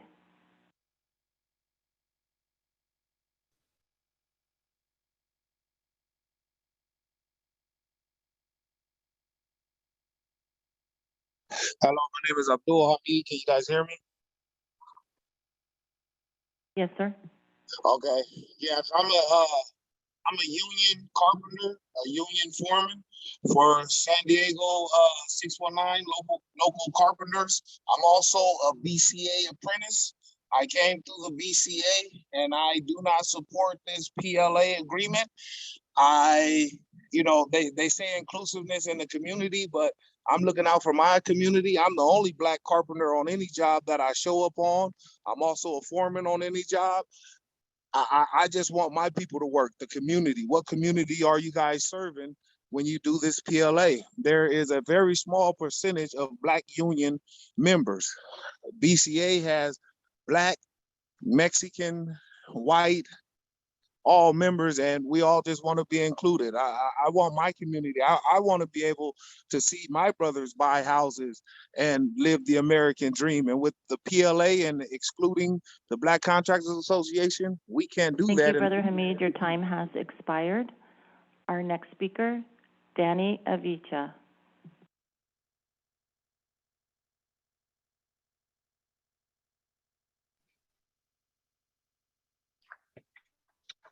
Board, my name is Danny. I want to speak to in support of this item number 2 and passing it. Thank you. Chair, our last speaker will be listed as Zoom user.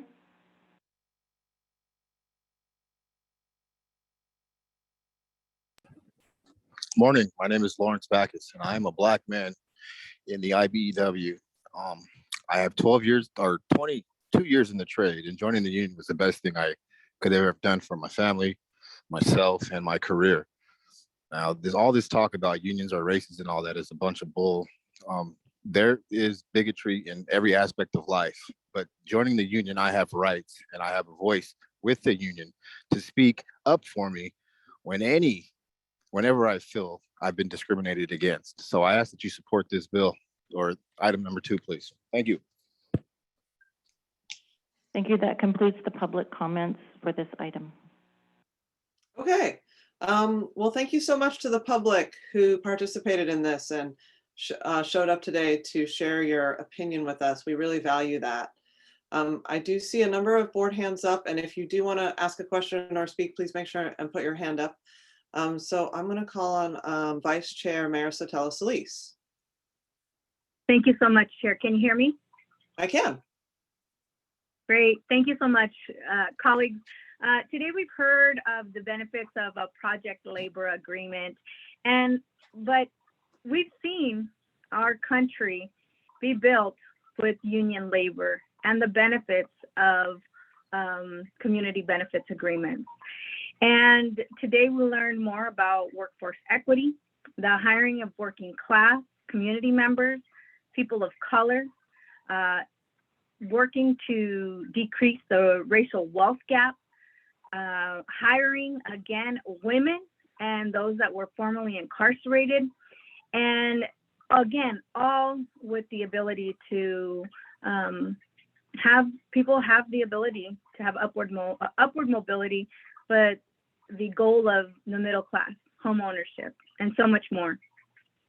I'm proud to say that my grandfathers were part of union households, laborers, Local 89, the Teamsters, my tata painted on the smiley face of the airplanes of PSA, now Southwest Airlines. My dad was formerly with the Carpenters, and my sister with the with the National City Elementary Teachers Association, past president, and currently my tia is working with United Farm Workers. So if you talk about the benefits of what project labor agreements and just working union households provides, it really is that groundwork for so much. And as shared, it's not only jobs, but careers. It really focuses on those apprenticeship programs, local hiring goals of those groups I listed above, good wages, and especially as we start looking at how we are now turning the corner with COVID-19, minus the Delta variant, which is the caveat. But I think we all want to see that and reach that light at the end of the tunnel with the goals of that economic sustainability and growth within each one of our cities and the entire region. And so lastly, I just want to say that this effort really will demonstrate and start the movement, the true movement, and our commitment to begin implementing our equity and diversity statement. We heard from so many testimonies this morning that really spoke to the importance of good paying jobs. And with that, I'd like to make a motion that the Board of Directors authorize staff to begin negotiations with the San Diego County Building and Construction Trades Council to execute a community benefits agreement. Thank you, Chair. Okay, thank you. Mayor Gloria, or Vice Chair Gloria, do you have your hand up? And did I just hear you say you seconded it? I do, and I did. Okay, go ahead. May I proceed, Madam Chair? Yes, you may. Thank you very much. And thank you, Mayor Sotelo Solis, for the motion. For all the people who spoke this morning, I would say that I second the motion, and I want to express my appreciation to our staff, who I know have spent a considerable amount of time considering this item to give us the opportunity to vote today, as well as the work that will come should this pass this morning.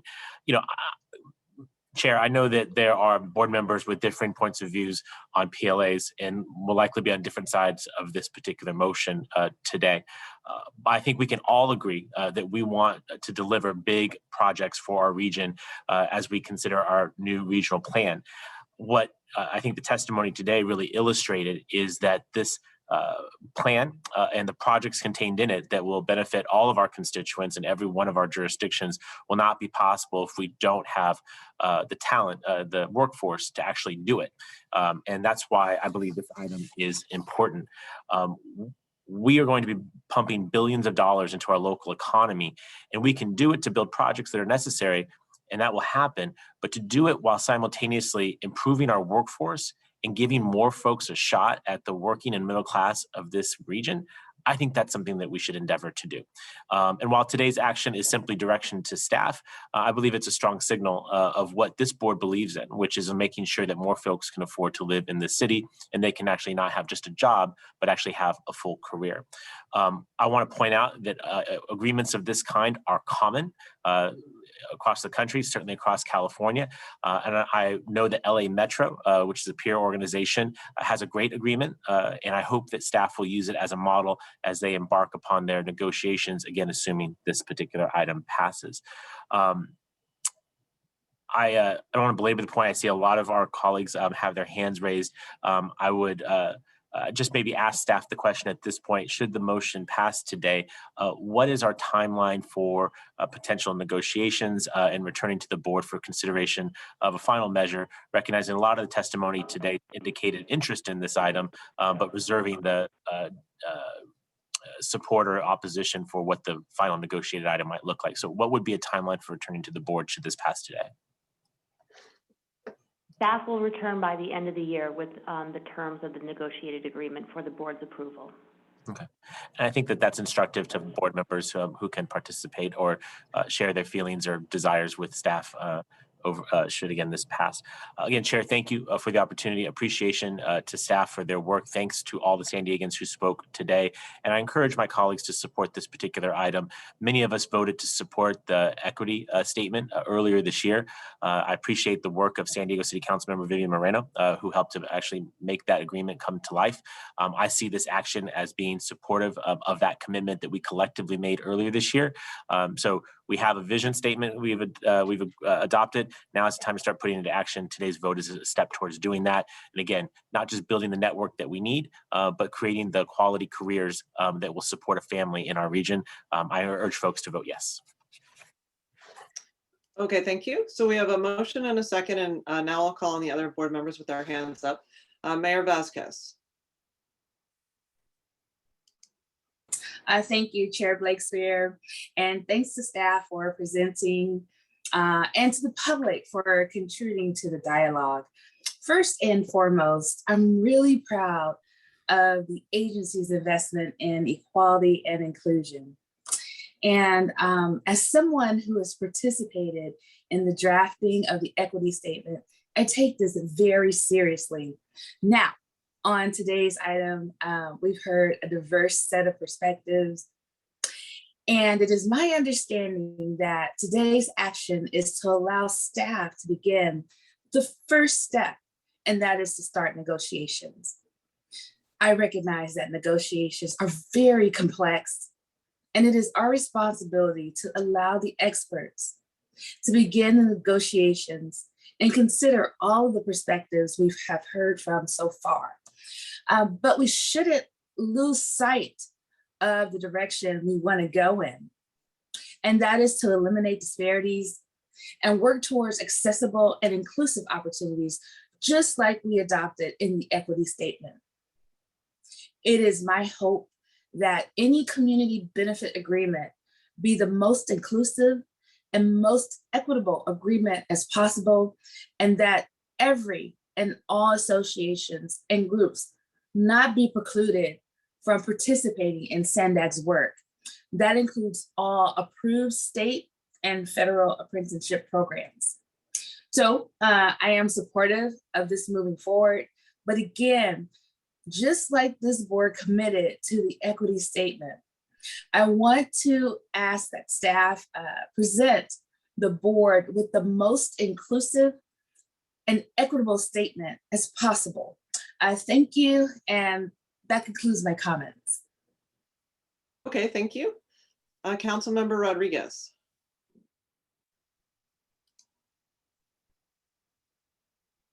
Thank you very much. I appreciate staff's time and energy. We have such an important regional plan, and I heard a lot of local workers from diverse backgrounds, and we really have to be smart and wise on how we approach the workforce on these future projects. And I think moving forward on a negotiation with the PLA is moving our region in the wrong direction.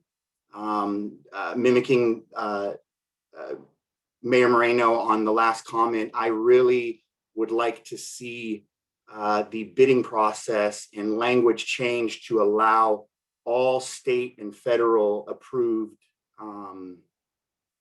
apprenticeship programs. I think this is the only way to truly fulfill what we all voted on unanimously in the equity statement. So I would like, and I'm open to any other board members, I would like to see an alternative motion that includes language specifically stating that we are open to all approved apprenticeship programs that are state and federally approved. And I would also like language that stipulates that allows workers to keep their own money. They shouldn't have to be required to pay the union dues.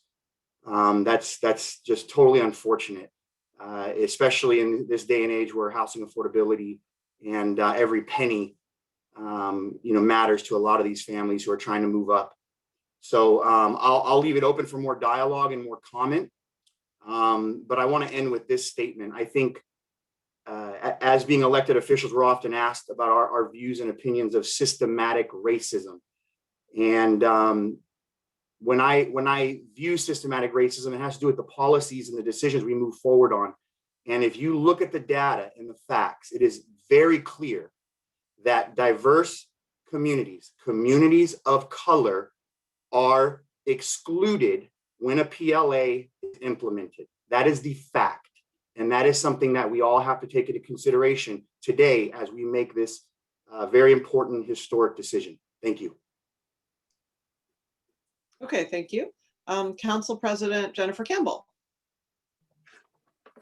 Thank you, Chair Shakespeare, and thank you to the staff and everyone who worked so hard to bring this item forward. Just since I joined this board, we have made certain that our policies meet our goals of building transit worthy of our world-class region while being committed to lifting up all communities, especially those that have been systematically marginalized and left behind in the past. But just as contracts, budgets, and equity statements reflect our values, the creation of this community benefit agreement is also our chance to prove our dedication to creating middle-class jobs that bolster both workers and neighborhoods, ensure safe and stable working conditions, and make certain that our infrastructure is built by the craftsmen and certified tradespeople that our projects require. These PLAs include all workers, not just union. PLAs include the workers' agreement to not strike. PLAs are in line with state law to get state funds for projects. I am proud to affirm my support to the beginning of negotiations between staff and all parties to find a suitable agreement that matches the needs of this board and our region. Thank you. Okay, thank you. Mayor Jones. Thank you very much. First, I'd like to say I'm a little disappointed that when people were sharing their stories and their struggles, but also their triumphs, we only gave them 1 minute, but that's just a side note. So I appreciate everyone that spoke today and talking about wanting their opportunities for everyone in our county. Each one of them, I think their stories did matter. But in our action today should be very intentional, including all San Diego County residents and leaving no one behind. No one in the skilled labor, non-union apprenticeship programs should be without opportunity. So I'm not there. I think what we're doing today would not provide all opportunity for all of our residents. And we need to invest in all of San Diego County residents by providing these opportunities. So apprenticeship programs that do not include non-union shops just doesn't make any sense. And they are state approved. They are federally approved.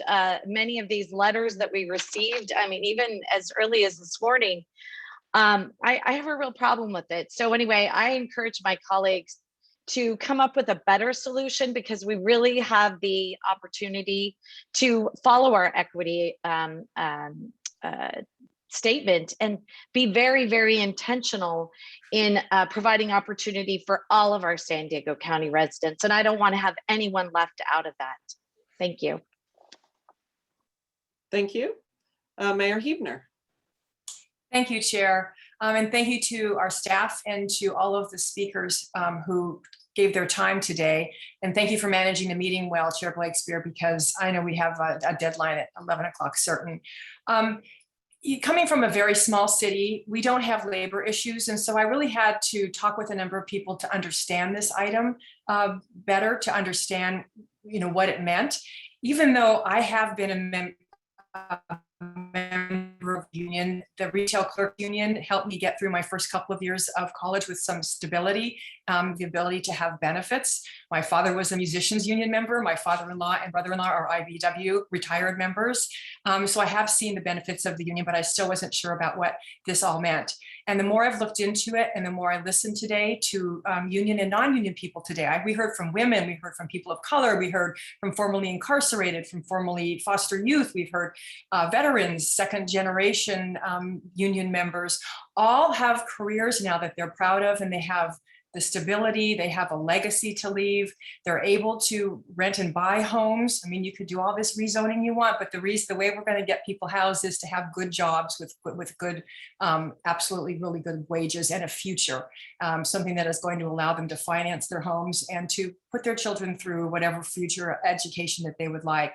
When we're doing our own projects, what do? We ask around because we want somebody who is knowledgeable about what they're going to do, who knows what they're going to do, that they're skilled, that they're going to show up on time. And I think that this is what this sort of an agreement, a PLA or community benefits agreement, it will provide. I also think that if you're going to take the benefits of a PLA, which is the stability and constantly having work in the pipeline, that it's not unreasonable to ask for them to pay some of the fees to a union. So it makes sense to me that this is a good move for SANDAG. My values in all of this is, number one, that it's local hires. Number two, that we are providing the apprenticeship and pre-apprenticeship programs that help people to be the skilled workers that we need. I mean, look what we have in front of us. We have 20, 30 years worth of work, and we have to fill that pipeline with people who know what they're doing. And I think that's can be fulfilled with what we're giving staff to do today, which is to go and negotiate. I don't believe that we should be giving specific details to staff. I don't want to tie their hands.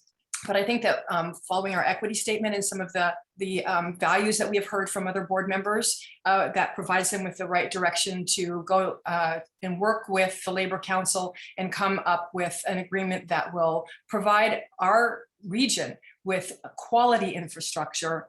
And we know recently how important that is to have things that are well built. So I do support the motion, and thank you very much. Okay, thank you. Our next hand up, I see Mayor Voss.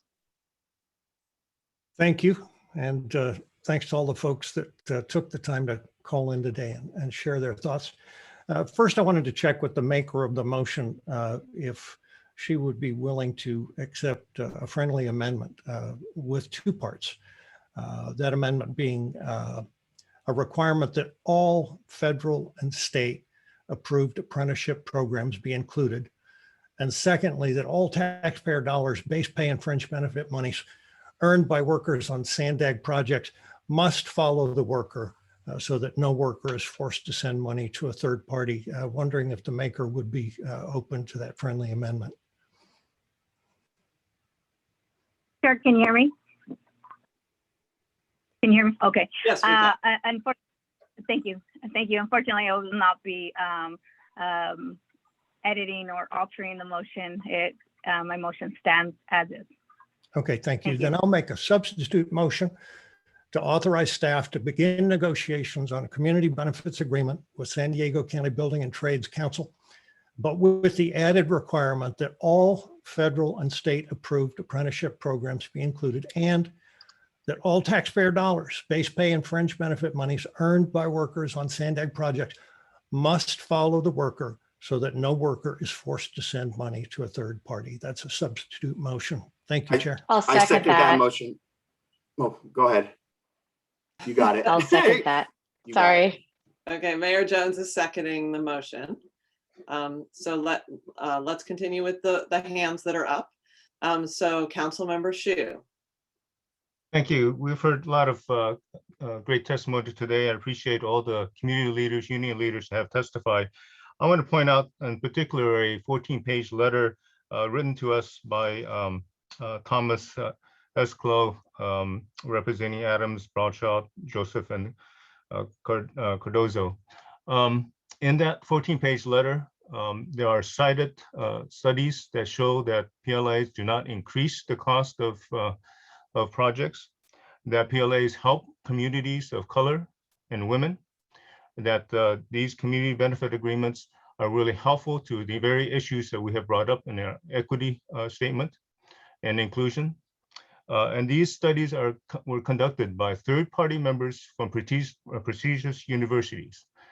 So I'm a person that likes science, and I like data-driven processes. And the data shows that project labor agreements and community benefit agreements are helpful to all these communities that we are addressing. the negotiations will be inclusive. I believe SANDAG will include Black contractors and all apprenticeship type programs. And that the wages will be, of course, the same either way because of the process we're entering into. The other thing I want to point out in my time here is that we had a number of very heartfelt testimony from individuals, both hearing them as well as I was reading the many letters. So I want to point out some of these names because I think they should be named. Lynn Miner, Nephi Hancock, April Hutton, Christina Marquise, Jennifer Wilson, Jeff Colton, Alistan Running Bear Mulholland. That's just a few of the names. I mean, Satomi Ras Ziegler. These are individuals that took their time to give us their heartfelt stories, their family stories, their individual stories as to what this means to them. And I want to put a real shout out to them that I hear you, I see you. Some of you included photos, which I love in your written testimony. I feel for you and I appreciate you speaking to us and presenting to us today. Thank you. Okay, thank you, Councilmember Shu. Mayor Gasterland. Great, thank you, Chair Blakespear. I want to open with a reminder to all of us that local government in California is nonpartisan. We are about values. We had a unanimous vote on our equity and diversity statement. We worked really hard on that. I was honored to be able to join this board just as that equity and diversity statement came before us. The substitute motion that is on the table is more inclusive in the sense that it adds to the original motion. And it specifically states that we, the SANDAG board, will pursue contracts that are open to all apprenticeship programs that are federal and state certified. That speaks to me because there's so many different ways that somebody can come into their career and their training and their abilities. Making sure that the on-ramp for people is as broad and open and fair and equitable as it can be is such an important value for us to embrace. This is a value that truly is nonpartisan. Now, we've heard a lot from many different members of unions here, and they have reminded us what is good about doing an apprenticeship through a union, about skills development and career development through a union, health insurance that's assured, higher wages. We've heard about 20% higher wages. We have to ask, what's good for SANDAG and the San Diego region about unions? Well, a community benefit agreement that includes a broad on-ramp, which is the modification here, means that we will have contracts and projects that eliminate disparities. They'll have certainty in quality and availability of labor, which is going to be so incredibly important over the next 2 decades. This is our opportunity to implement equity. Now, I support negotiations, and my yes vote today, if that's what I vote at the moment that we vote, will not be a guarantee of a yes vote when this comes back to us for approval. I would like to see this agreement be explicit about what's in this agreement that goes beyond what's already in place.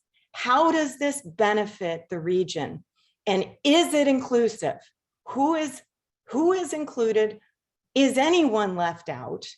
And boy, we have a test in front of us, the National Black Contractors Association. They were explicitly included in the prior consideration. Have they been left out? Will they be left out? Let's make sure that they are the canary in the coal mine, if you will, that they're not left out, and that this is an inclusive agreement. I support the substitute motion. It's nonpartisan, it's inclusive. I hope my fellow board members support the substitute motion. Okay, thank you, Mayor.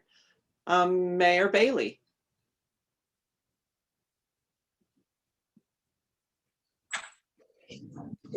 Thank you. Thank you, Chair. I really just want to echo Mayor Gaslin's comments right now. It seems as though, based on the board discussion, that a majority of board members support PLAs. However, all of us are in agreement that we support equity and diversity. And I think the substitute motion accomplishes that because it allows a PLA to move forward, but also making sure that everyone can participate in that. And so I'm fully supportive of the substitute motion. Okay, thank you, Mayor Bailey. Supervisor Anderson. Thank you very much. Many of you may not know that I have the second poorest district in the Board of Supervisors. Half my district's union, the other half is non-union. They're all hard workers. They all do a great job. And as we move forward with this, I think it's important to send a message to SANDAG that any negotiation that they do includes all people, people of color, but also that no one's left behind, and that for it to be acceptable for me to vote for it when it returns, it's got to be a better product. It's got to include everybody in my district. If anybody in my district is excluded, I won't be able to vote for it. And the other thing, I think that we're all focused on this, but it's somewhere down the road, we're going to have to finance these projects. We're going to have to finance all this stuff. And if you're coming back to my district and you're saying half of my district can't participate, they're not going to vote yes. We're going to have a hard time passing it. So we could have one organization get everything and we don't pass the financing and we all lose everything that's important to us, or we can leave enough slices of pie that no one's excluded. The Black contractors, the union contractors, all these folks can be taken care of. And I think the mayor from Del Mar, I think that she really summarized it correctly. And so I'm looking forward to moving forward today. But I think when that product comes back to us, if it's not inclusive, truly inclusive, I think this project's dead, because I don't think there'll be financing, and I certainly can't support anything that leaves or steps on people in my district to put people ahead of them. And I do understand how important union workers are. Union workers do a phenomenal job, but I also have other people in my district who are not union. Both are valuable, both deserve our consideration. Thank you for the time.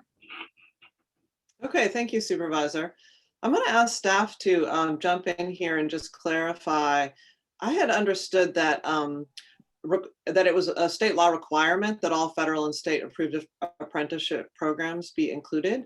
So can staff just address that part of the substitute motion?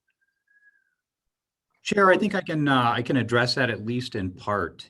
Okay. Their state law absolutely prohibits any discrimination in a project labor agreement. But looking specifically at apprenticeship programs, the Department of Industrial Relations generally has two categories of apprenticeship programs that they approve. There are unilateral programs. These generally are not affiliated with unions. And there are joint labor management apprenticeship programs, and these are generally union affiliated. And this is a point that is often negotiated in PLAs, and PLAs can limit which type of apprenticeship programs will have access to jobs that are operating under a project labor agreement. So that is how the state law looks at it. It is a legitimate point of negotiation. I will just point out that to the extent that the board dictates to staff certain negotiating points, because there are a number of different points in a project labor agreement that are subject to negotiation, that will impact staff's ability to negotiate some of those other points as well. So just something to keep in mind as you give direction to staff here. And Chair, let me just add to what John just was talked about. And I think great comments from everyone. I think Supervisor Anderson said something it's worth repeating, and that is we are gonna be, and the same thing with Mayor Castro, we are gonna be true to our equity statement. And our equity statement clearly said inclusivity. But what some trying to allude to today is trying to negotiate here. And what we're asking you today, just to authorize us to negotiate. And when we come back to you with the agreement, that's when you start talking about, are we complying with state laws and et cetera. So I am asking you that if you decide to authorize us to negotiate, don't tie our hands. If you don't authorize us, that's your decision. But if you authorize us, don't tie our hand. And what I'm seeing here is we start to insert language, which is the very heart of the negotiation. So today is about you authorizing or not authorizing. And if you do, we will work. And like Victoria said, we'll come back to you at the end of the year with an agreement that you could see whether it complies with our equity statement, which I think it will, et cetera, et cetera. Okay, thank you, Hassan. Mayor Mento. Thank you very much for this opportunity. I too think all the comments were very valuable. I appreciate what Jack Shu pointing out all the letters. I know I read all the letters. And I want to make sure that as we go forward that we take into account some of the information that was contained in those letters, because I think that many of the points there were important. I think Mayor Gasserlin was spot on in her conversation about bipartisan or nonpartisan actions. I was a member of a union for a long time. I was a apprentice lineman, so I understand the apprenticeship programs and how valuable they are. And I can tell you that if you exclude any apprenticeship program, whether it's just because it might not be a AFL-CIO kind of union, then I think we are not providing equity. So today, this board is very sensitive to the fact of diversity, equity, and inclusion. My thought is that sometime in the future, boards may not always look at things that way. So we have to make sure that we leave a foundation for them to work upon, or at least work from. And and I don't understand the tying of hands, Hassan. Maybe we can talk about that offline somewhere. You can make it a little bit clearer to me. However, by making sure that everybody's included, I think it actually removes some of those bonds, because it's an absolute direction that you have. So if somebody comes in and wants to have a contract, you go, here's what we have to do. Either you live by it or you don't get the contract. And it doesn't matter what kind of contractor you are. These are the rules. So I know in my city that when somebody comes in, if they don't follow all the guidelines in the request for a proposal, you know what? They don't get the job. So I think the same thing here. So I'm in support of the substitute motion because I think it is a little bit more inclusive. And Alejandro, I know you and I don't always agree on things, but we do agree on a lot of stuff. So this is just one of those times that I'm not in full agreement with you on this. So that's my position. Thank you very much for the opportunity to speak. Well, thank you, Mayor Mento. I'm going to call on those in round one before going to round two here. So Mayor Hall. Yes, I would just like to ask the question of the director. I don't understand his statement. It seems to me we just gave you everything you'd need to negotiate as broadly as you could. And you're just, please explain why you think this is hurting your negotiations, your ability to go negotiate. Thank you, Mayor Hall. I appreciate the question. And let me just, and this is to Mayor Mento. When you take a substitute mission, you say include all federal and state approve the partnership. That's the very part of a negotiated PLA, but we're not negotiating it. We're just asking you for authority to do that. When we come back, and if you feel in any way, shape, or form, the language is not exclusive, is not inclusive, and exclude anybody, then at that time you could say, Director, you're not consistent with the statement we adopted unanimously, which is the equity statement. But my point is, these points you're raising are the very heart of what a negotiated PLA is. And we're not the first agency in San Diego, and definitely not the first agency in California to do this. But all of these points that we're raising is part of the negotiation. That's why staff is asking you to either authorize or not authorize. So that's what I mean, Mayor Hall. I don't mean that it's the wrong thing or the right thing. I mean, this is part of the negotiation. This is how you start the negotiation. And by including language ahead of time, you're limiting your staff's ability to negotiate. That's my point.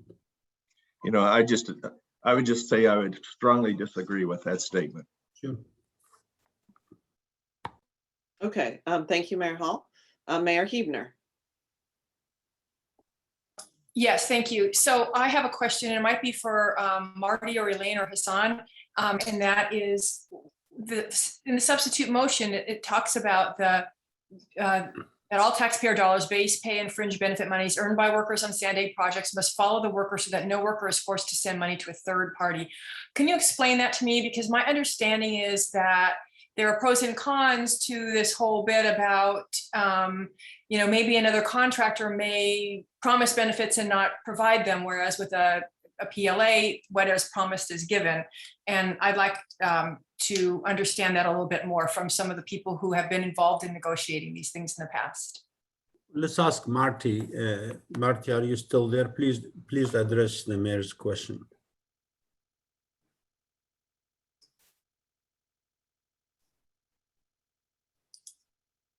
Yes, I am. General Counsel, will you please weigh in on that? Absolutely, I'm happy to. There's generally two different aspects of a project labor agreement that this might come into play on.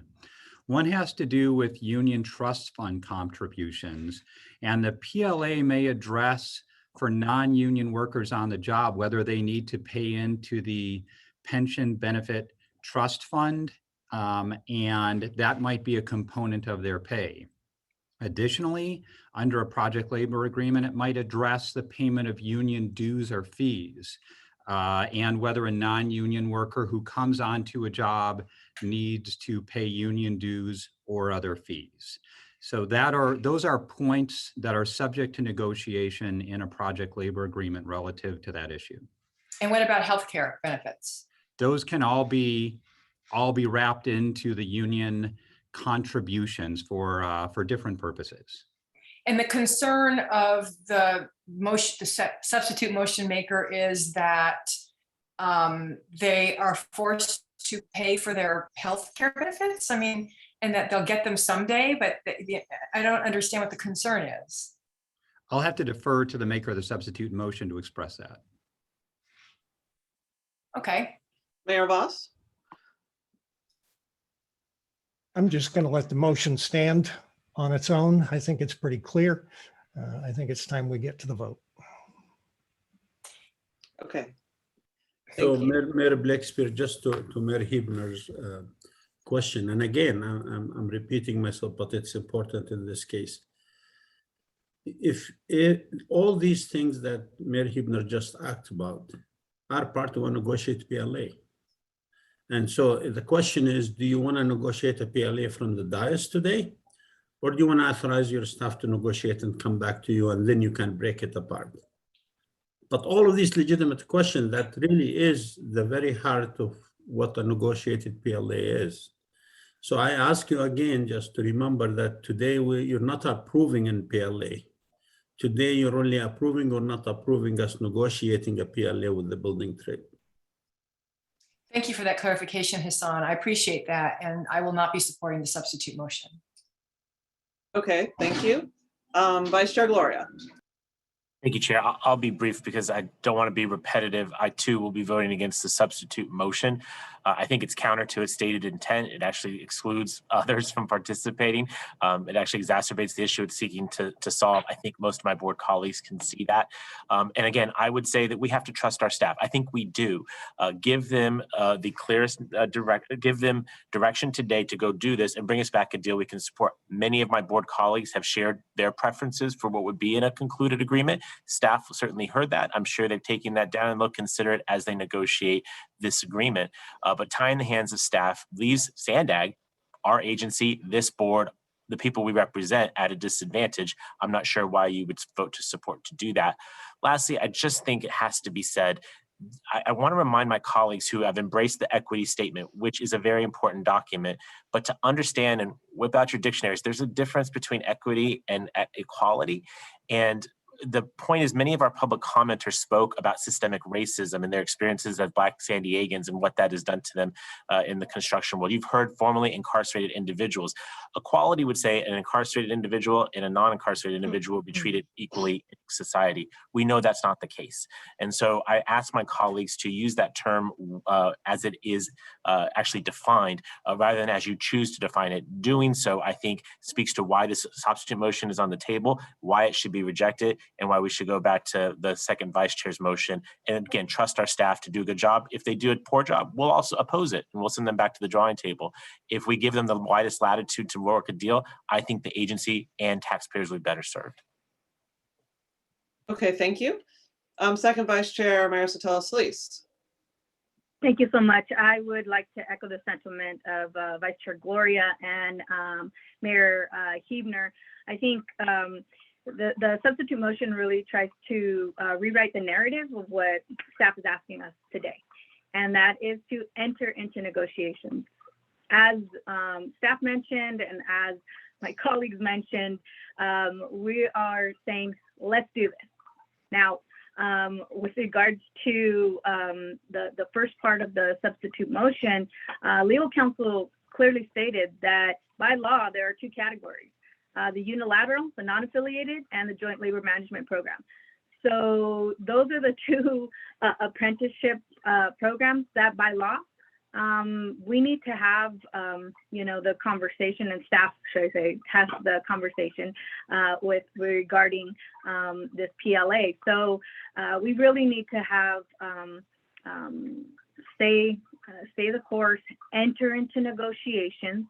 And I loved what Mayor Huebner mentioned. What is promised is what is given.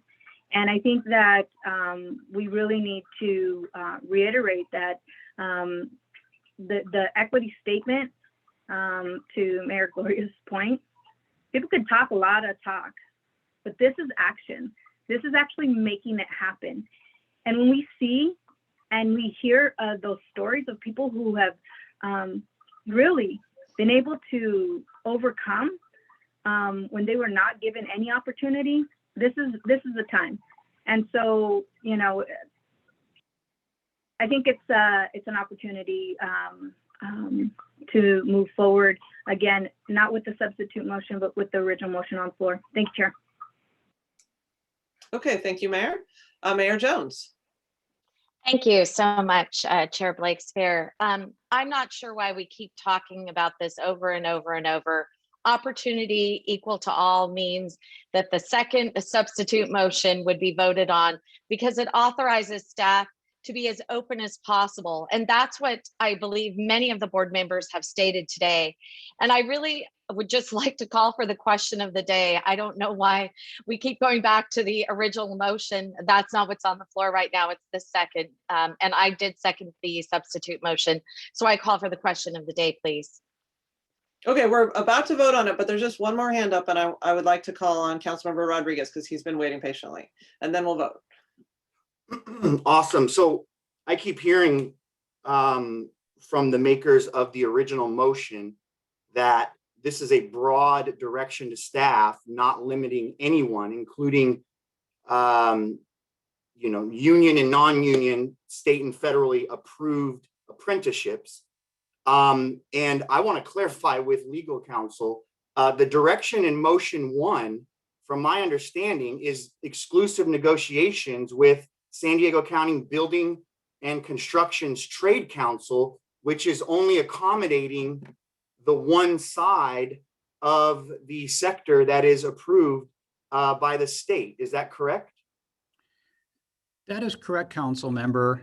PLA definition under California state law specifically dictates and incorporates federal law in terms of the counterparty for a project labor agreement, and specifically defines a labor organization with certain attributes.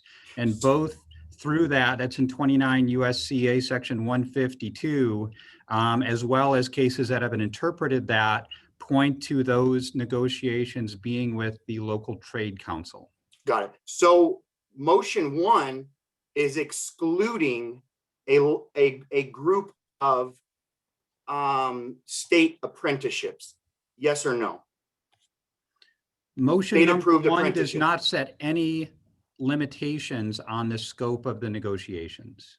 No, what I'm saying is the direction in item 1 is stating to go make exclusive negotiations with the San Diego County and Construction Trades Council. By doing that, are we limiting any, who are we limiting by moving on this motion? You are only limiting who you are negotiating with in the project labor agreement, but it's the scope of the project labor agreement then that would dictate certain attributes, including, as you've spoken about, access by apprentices and what types of apprentices would potentially have access to the project. But ultimately, under the allowance under state law for PLAs, the agreement, the project labor agreement, must prohibit discrimination on protected classifications in members, including prohibit discrimination based on membership in a labor organization in hiring and dispatching workers for the project. And it also must permit all qualified contractors and subcontractors to bid for and to be awarded work on the project without regard to whether they are otherwise parties to collective bargaining agreements. And Chair, if I could, that the building trade, just to clarify Mr. Rodriguez's point, I believe the building trade is the mechanism, is the only mechanism to having a PLA, correct? That's the vehicle with which to have. I call for the question of the day. Okay, go ahead and finish, Councilmember Rodriguez. Yeah, I'm just trying to clarify from council, who is, by moving on motion 1, who are we limiting? Who are we eliminating from participating in the future? It seems like we're giving more opportunity and we're giving staff more direction and more opportunity to support our equity statement. But option 1, we're limiting it. We're limiting the scope of the negotiations. Can you please clarify that, council? In option 1, you are not limiting the scope of the negotiation. The only thing that you are doing there in terms of that could be characterized as limiting is you are limiting the counterparty, the person or the organization with whom you are negotiating, but there is only one organization that meets the statutory definition of a labor organization that can be in that role. Apart from that, you are imposing no limitations. And just Councilmember Rodriguez, just to add to what Jan just said, the fact that, and this is the way the negotiation done with the Building Trade Council, the fact that we're negotiating with that entity does not mean the end result. Excuse me, could I call for the question of the day?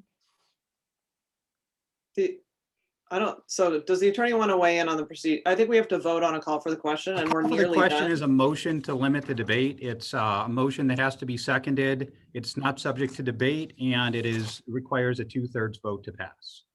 So Mayor Jones, I think we're nearly done here. Hassan's going to finish with one sentence and then we'll vote. So if that's all right, let's just proceed with that. Hassan, do you have any last thing to say? No, I just told Councilmember Rodriguez, the fact that we're negotiating with the Building Trade Council does not limit us when we come back with an agreement. to include any and everything in the agreement itself. So do not mix negotiating with coming up with agreement. So I don't think we're excluding anybody if that's your question by negotiating with the Building Trade Council, which that's the way PLAs are negotiated. Okay, so thank you for that. So basically the negotiation has to be with the union, but the work doesn't have to be. So like that's the kind of summary of that answer. So let's go ahead and vote on the substitute motion.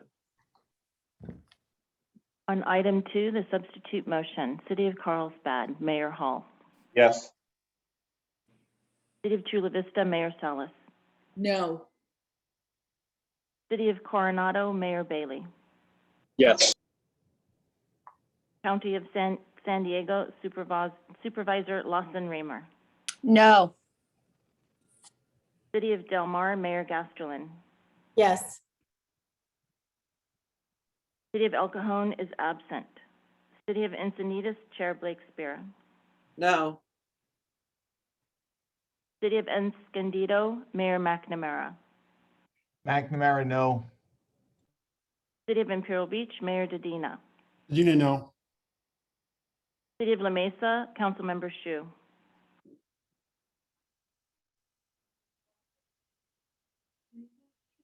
La Mesa, no.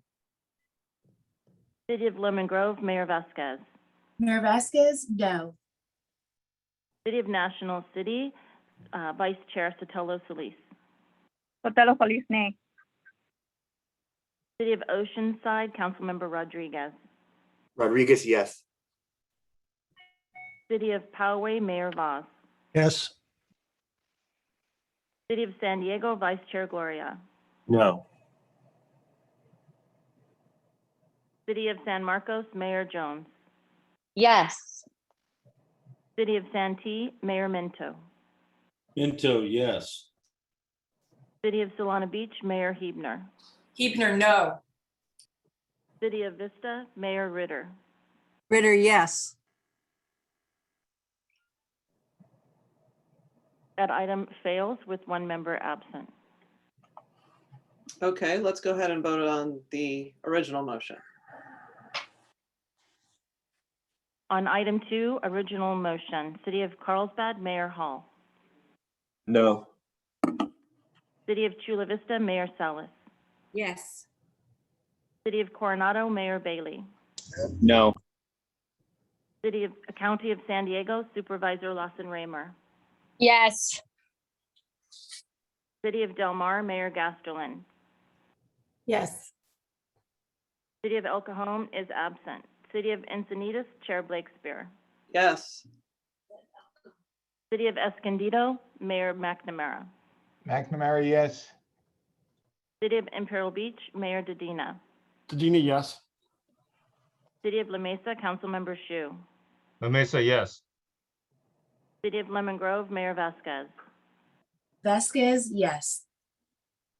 City of National City, Vice Chair Sotelo Solis. Sotelo Solis, aye. City of Oceanside, Councilmember Rodriguez. Rodriguez, no. City of Poway, Mayor Vaz. No. City of San Diego, Vice Chair Gloria. Aye. City of San Marcos, Mayor Jones. No. City of Santee, Mayor Minto. Minto, no. City of Solana Beach, Mayor Hebner. Hebner, yes. City of Vista, Mayor Ritter. Ritter, no. That item passes with one member agency absent. Okay. Okay, well, thank you everybody for participation in that item. So now we'll move on to the next item on our agenda, which is our consent calendar. So I think we have a few updates that Tessa needs to announce about the consent calendar. Thank you. There are 3 items on the consent agenda that have changes, updates since the agenda was posted. On item 3, Mayor Salas's vote on number 6, the proposed fiscal 22 program budget amendment on San Ysidro Mobility Hub planning. Her vote was missing. She voted yes. We will make that change to the minutes. On item number 4, the attachments were misnumbered. The item number 1 attachment, the new work element, is actually number 4, and the rest are numbered after that 1, 2, and 3. On item number 9, the page 2, COVID-19 grants amendments, the table incorrectly indicates La Mesa as a grantee for the Valley Center Community Plan update. The grantee is actually the County of San Diego. Those are the only 3 amendments to the consent calendar at this time, Chair. Okay, do we have board members who would like to pull an item or comment? So I think Mayor Jones, do you have a comment? Yes, yes. On number 5, that's a significant amount of taxpayer dollars that we already have allocated to that item. So I think that just making sure that we're doing our due diligence and that we ask for our independent auditor to ensure that we are efficiently and effectively using these dollars would be a prudent action. And so how would we be able to ensure that that can happen? Well, let's have staff, Irene has just popped onto screen, address what item 5 is about and in general. So go ahead. Hi, thank you very much, and good morning, board, and thank you very much for the question, Mayor Jones. I appreciate it. The current on-call communications and marketing procurement that was completed in 2019 had a $5 million capacity, and we increased it in October 2020 for another 1.25, and now we're asking for another 10 million. The reason is, and it's really good news, we continue to get money for projects, and in order to do those projects, we need to have a communication budget to go with them so we can inform all of the residents that these projects are going to happen in. Whether it's a planning project or a building project, because SANDAG plans and builds, that's what we do. So that's what this particular item is about. Chair Blakespear, if you'd like more information on it, I can definitely go into it. But Mayor Jones asked specifically about the auditor, so I'd leave it at that. Yes, so I'd like to have staff address, so I know the auditor has a work plan for the year, so I'd like to address how do things get onto the work plan, or can it be referred to the audit committee, or what is staff's response to that? I'll invite it if Mary wants to jump in here, certainly, but I'll just note in terms of process that the audit committee approves an audit, as you say, an audit work plan. Every year. I think that recently happened. Mayor Vasquez, being a member of the audit committee, can certainly consider this and bring this to the audit committee's attention should the audit committee wish to formally include that within that work plan. But certainly at any time, the independent performance auditor can look into best practices, proper management practices on any issue. So I have a quick question, maybe of our auditor. I'm not sure who would answer this. So I'm pretty sure that I already asked a long time ago, sometime last year, that we have our contracts audited, because I think that's really important that we are very upfront with our residents and our constituents that are paying these taxes, and making sure that the tax dollars are being cared for and used the most appropriately and efficiently, and that we're not wasting money. And since we're going from, I think it was $6 to $16 million, that's a lot of money. That's a huge jump. So maybe our auditor could actually answer that. I see she's on the screen now, or my screen now. Hi, good morning, board. Good morning, Mayor Jones. Yes, I can answer that. Actually, the audit plan was ratified the last board meeting. So it is, and we'll be actually loading that up onto the website as well. It is for the full year. However, we do already have contracts as part of that review. So what we can do is judgmentally select some contracts related to this particular item to include in our sampling and testing, and then that would help bring assurance and accountability around this matter. Okay, all right, well then it sounds like it can be included. I just think spending that much money is really important for us to make sure we're proving to our communities that we're spending that in a very prudent way. Okay, thank you. Councilmember Rodriguez. Oh, thank you. Yeah, I have concern on this consent item. I spent a lot of time researching the history of the original RFP and then the amendment that was made at the October 23rd. It was actually item number 5 on that staff agenda. And you were asking for, or SANDAG staff was asking for another 1.25 million. They were hiring some law firms to assist with eminent domain, and they went through, a whole scoring process and really provided a lot of details on the need for an amendment and an increase of just 1.25 million. The item passed, and staff even made mention in the staff report. I'll read verbatim. The increase from 5 million to 6.25 million would accommodate upcoming needs for projects while staff works to develop a new RFP for the agency's longer term needs. Okay. And so staff already anticipated the need to expand this budget and stated and disclosed to this board and taxpayers that, hey, we're going to probably need more, but we're going to do an expanded RFP. And so when staff in SANDAG is asking for $10 million with very vague and broad language, we're writing a blank check. And I'm extremely uncomfortable with that. I do notice that the regional plan 2021 is added on that list. There was not a competitive bid process, nor was there a scoring mechanism on literally doubling or at 150% of what the original RFP budget was for. So I think there needs to be a lot more due diligence before this coming back to the board, so we can really know what we're funding and we're throwing money at, and we're not just piggybacking on a formal or a former RFP and extending that out. So I will not be supporting this. I think staff has to do some more work on providing this board and body more information on why they need another $10 million. Thank you.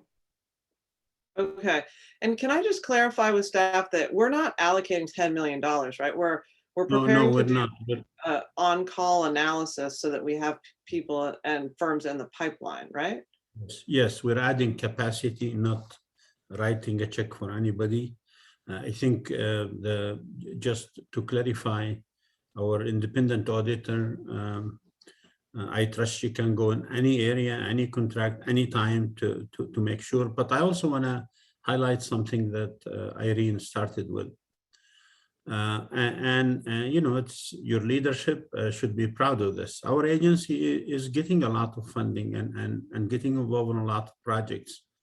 And so adding the capacity to be able to communicate to the communities we serve, the communities you represent, is important.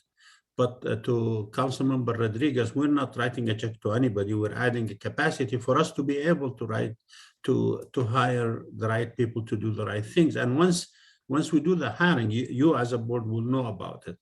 But I'm really comfortable that we have an independent auditor. She's independent. She can go into any contract and let you know what she feels about any of the things we're doing. But we're not writing a check for anybody for $10 million. Okay, thank you. Mayor Hall. Yes, could money out of this budget be used for upcoming tax initiatives? No, of course not. Okay, thank you. You're welcome. Councilmember Minto. Or sorry, Mayor Minto. I don't care what you call me. You know what? Here's a completely different take on this from what some of my colleagues have already talked about. In Santee, many of you might know that we created Santee Television, and part of that was part of a marketing adventure. I call it an adventure because that's what we've learned from it. And what we got from staff was a proposal that was very modest, and immediately found out that it didn't cover any of the bills because equipment costs more and things of that nature. So we came back and we looked at in our second budget or for the next budget, putting in more money. And we found out we were still short there because of the fact that staff's trying to do as much as they can with as little as possible. And my philosophy was pretty soon they're going to do everything with nothing at all.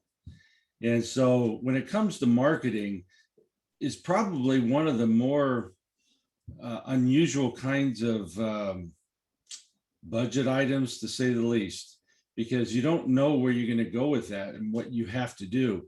In order to come back to the board every single time you need to go down a new road, no pun intended, by the way, then it delays the ability to get work done. So in this case, I think what I'm hearing, Hassan, is that this is an authorization up to a certain amount of money. And then if we need more money, then you come back and say, we need more money up to be spent. And so it's not, Chris, it could be sounding like a blank check.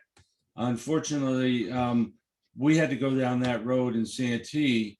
And what we have to do is trust staff to know when they need a new piece of equipment.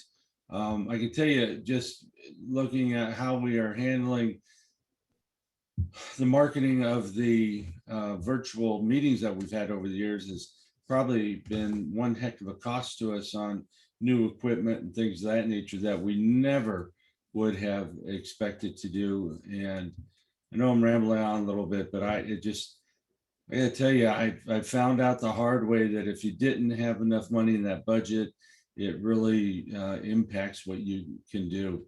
So I'm actually in favor of this this proposal based on my experience with that over the last few months.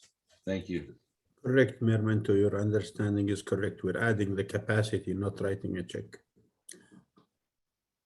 Okay, thank you, Mayor. Councilmember Rodriguez. I just a question for staff. Was the regional plan outlined in that original RFP? Because I did not see that. Was the 2021 regional plan outlined as a part of the scope for the RFP in July 2018? I believe part of it was, yes, but we also, yes, it was. And then the consultants listed, including the Southwest, did they complete a bidding process on the original RFP? Yes, they did. Okay, thank you. So just to be clear, Councilmember Rodriguez, we do have a very extensive, very elaborate process to get consultant on what we call the list, on the call list. So we can't just pick up the phone and call anybody. They have to have gone through a process.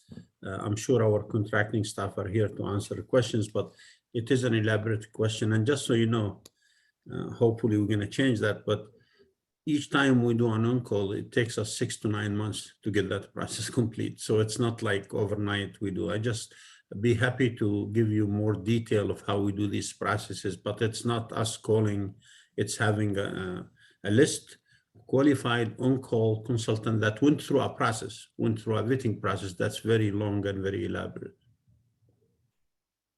And thank you. And then I'll just chime in that one of the reasons I support this is that if for some reason the financial picture completely changes and we're not doing projects as part of the regional plan, we would not be spending this kind of money. But we all know that the expectation of our communities is that there is information provided before construction projects, during, that questions are responded to immediately, that we have public meetings, all of that, and the communication on multiple different communication channels on social media and in print and on TV. I mean, all of these things take resources. And so as we move forward with these major billion-dollar investments in our community, like we were just talking about in the last agenda item, we need to have that part of the budget be possible and be able to be timely. We can't be, like it was just explained, it takes 9 months to go through this process. We can't be back on our heels. And I do appreciate Mayor Mento's sharing of his experience in his city, because I think we've all experienced something similar to that. So I'll call on Vice Chair Gloria. Thank you, Madam Chair. For those who've been on the board a while, I think many of us remember this very same conversation 8 years ago when one of my predecessors as mayor of San Diego had the same thing. And I'm not interested in living this again this morning. So I'd like to make a motion to move the consent agenda and encourage my colleagues to vote. There was a lot of urgency on the last item. I'd like to see some more urgency on this item. Second, Sotelo Solis. Okay, we have a motion and a second. We'll take one last comment from Mayor Hall. Yes, and I'm trying to get to the point where I can support this. Do we get an accounting of the monies periodically on a 6-month basis or an annual basis where we can see where these monies are being spent? Yes, you do, sir. As frequent as you want, we can provide that. And also, as I said earlier, our independent auditor could go into any area and provide you any information you ask for. So, I mean, I could support it if we get, say, a 6-month accounting of where the funds are actually going so we can have some sort of accountability. So, you know, I'll support the motion if I get that accountability. Happy to include that direction to staff as a part of the motion. Absolutely. Okay, great. So let's go ahead and vote on the motion. On the consent agenda, City of Carlsbad, Mayor Hall. Yes. City of Chula Vista, Mayor Salas. Yes. City of Coronado, Mayor Bailey. Yes. County of San Diego, Supervisor Lawson Raymer. Yes. City of Del Mar, Mayor Gasterland. Gasterland for Del Mar, yes. City of El Cajon is absent. City of Encinitas, Chair Blakespear. Yes. City of Escondido, Mayor McNamara. McNamara, yes. City of Imperial Beach, Mayor Dedina. Dedina, yes. City of La Mesa, Councilmember Shu. Mesa, yes. City of Lemon Grove, Mayor Vasquez. Vasquez, yes. City of National City, Vice Chair Sotelo Solis. Sotelo Solis, aye. City of Oceanside, Councilmember Rodriguez. Rodriguez, no. City of Poway, Mayor Vaz. Yes. City of San Diego, Vice Chair Gloria. Aye. City of San Marcos, Mayor Jones. Jones, yes. City of Santee, Mayor Minto. Minto, yes. City of Solana Beach, Mayor Hebner. Hebner, yes. City of Vista, Mayor Ritter. Ritter, yes. And that item passes with 1 no vote and 1 member agency absent. Okay, thank you very much. So now we will move to item 12, which is the Chief Executive Officer's report, Hassan's report. So we'll call on him. Thank you, Chair Blakespear, Vice Chair Gloria, Second Vice Chair Sotelo Solis, board members. Good morning again. Thank you for allowing me to update you on a few things. The first thing is the draft regional transportation plan, and you're going to have a hearing today coming up on the plan. I just want to remind all of you that the public comment closes on August 6th. I encourage you to let the word out. We want to hear from our communities. I also want to thank Mayor Hebner and her colleagues for inviting us to spend some time with the city of Solana Beach. Last week, my team and I enjoyed the discussion, enjoyed the comments and the interaction. I also offering you, my team and I are more than willing to come to your council meetings, any meetings you wish to speak about, any issue you want to talk about when it comes to the regional plan. I'm really proud that the discussion in the region is taking place, public policy debate is taking place. We don't have to all agree, but we all need to talk about it. And the 5 big moves is a topic that not only in the region, but in the state and the country are talking about a move forward in a sustainable way. A draft environmental impact report will be developed later this year. And then obviously we're going to be asking you to adopt the plan and send it forward to the federal and state governments for approval so we can ensure that funding continues to come to this region. Second issue is, as you know, we talked about and you unanimously adopted a resolution on digital equity earlier this year. Advancing equity is a key call of the 2020-21 Regional Transportation Plan. That plan that will provide faster, fairer, and clearer transportation system. This system relies on technology, goes without saying. Yesterday, our Director of Mobility and Innovation, let me say our amazing Director of Mobility and Innovation, Antoinette Meyer, joined the roundtable discussion about digital equity hosted by Cisco. I can tell you that we are at the cutting edge when it comes to closing that divide. We, thanks to Supervisor Rimmer, Supervisor Anderson, and all the supervisors, we were able to get a project going on the 67 for that issue. We're actually the first in the state to do that, and we have more funding coming. We appreciate the fact that you adopted that resolution and set the tone for that. I also wanna say that we are working with Council Member Moreno's social equity group to make sure that all these issues that deal with social equity, with the digital divide, are done in the lens of the equity statement that we adopted. That's why we have partners with Cisco to bring more resources to inform the digital equity strategy. Again, and I want to thank Antoinette and her team for making sure that SANDAG is at the forefront of the future. Once again, I want to thank you for taking action earlier this year. You all heard about the sad news about one bike rider losing their lives in Balboa Park. Persian Drive loss of life is a reminder again that this should not happen. My heart goes out to the family and friends of the person who lost their life. One person is one too many. This is a tragic reminder that we must quickly move to make sure roads are safer for everyone, drivers and riders. That's why we really need to deliver and achieve the Vision Zero in San Diego.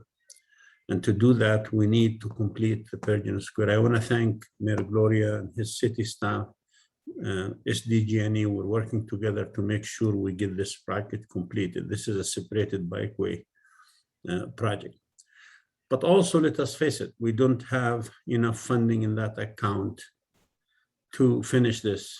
And that's why I'm coming to you in the next couple of months, and I'll be asking you, I'll be recommending to you that you bring the bike program to the major corridors and you add funding so we can complete the project we started.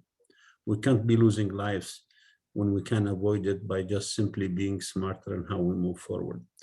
I had several discussions with Chair Blakespeare about this. We want to make sure that if we partner with any city, that the city is willing, and right now I can say that, and I want to thank Mayor Gloria for this, especially the city of San Diego. We're trying to move as quickly as possible and do magic when it comes to making sure that that we finish what we started, but we also do it in such a way that it's safe, that loss of life never happens again. So again, my heart goes to the friends and family of the lost lives.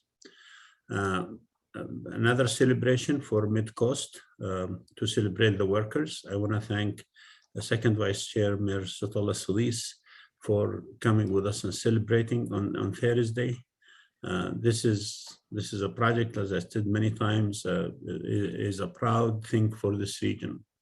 And I hope you are as proud as I am in making sure that this region get used to delivering major infrastructure project on time, on budget.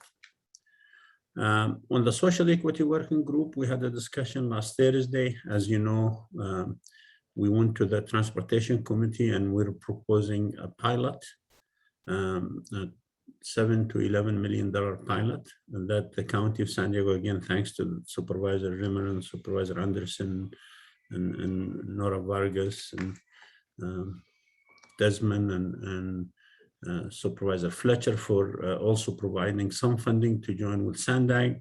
We're going to have a pilot. We're letting the community and the social equity group under Vivian Moreno tell us what they want us to use this pilot on, whether it's youth free passes, amenities, a 24-hour service, more frequent service. We'll be coming to you very shortly to talk about this. But this is important. This is being true to our equity statement that we adopted earlier this year. I want to inform you about a boring company trip that we took to Vegas. I'm grateful for Mayor Gloria. It's a quick trip, fly in and fly out. If you recall, Elon Musk Boring Company said they could build tunnels cheaply. They had a trial tunnel in Hawthorne, but actually they were hired by Vegas to build a 1.8-mile tunnel for electric cars underground. I'll let the mayor speak for it, but I was really impressed that the construction was happening in 1.5 years. They built the 1.8 mile plus 3 station, 1 underground station, all for $50 million, compared to the next bid with $200 million, or compared to $1 billion a mile in downtown Los Angeles. There is definitely a potential for technology, and this is what we mean. We said flexible fleet and next operating system. If these technologies were to be deployed in San Diego, we're gonna definitely make sure it's driverless, it's shared, and it's electric. But it was really impressive to see how quickly they went from research to implementation. Good news. Happy to report that in the governor's budget, there's $43 million for SANDAG on the Sustainable Community Strategy. That $43 million that we didn't have before this budget.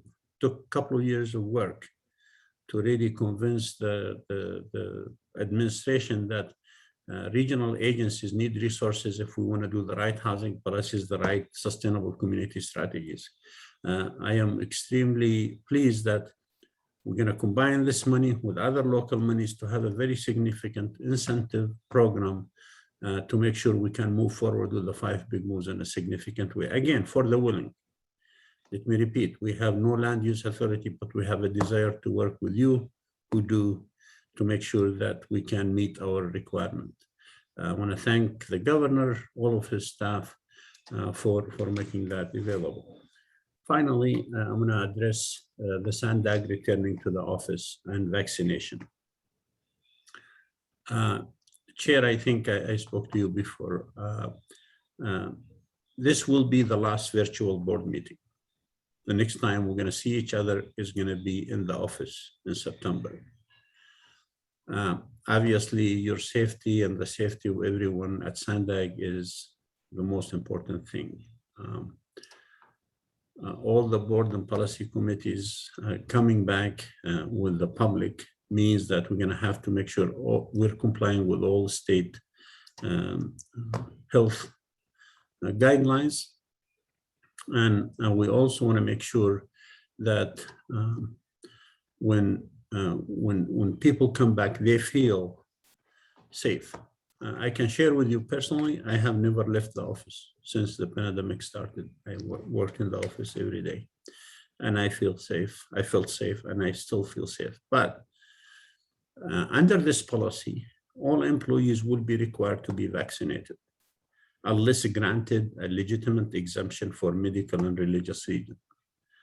This vaccination policy will be 45 days after the FDA permanently approves the vaccines, which is imminent right now, we're told. The good news is more than 90% of our staff are already vaccinated or intended to. We want to protect those 90%. I also want you to know I have no authority to tell you what to do, but I would hope that you look at this policy for staff. And obviously, people ask me, is there a risk? There's a risk in everything, but I believe it's the right thing to do.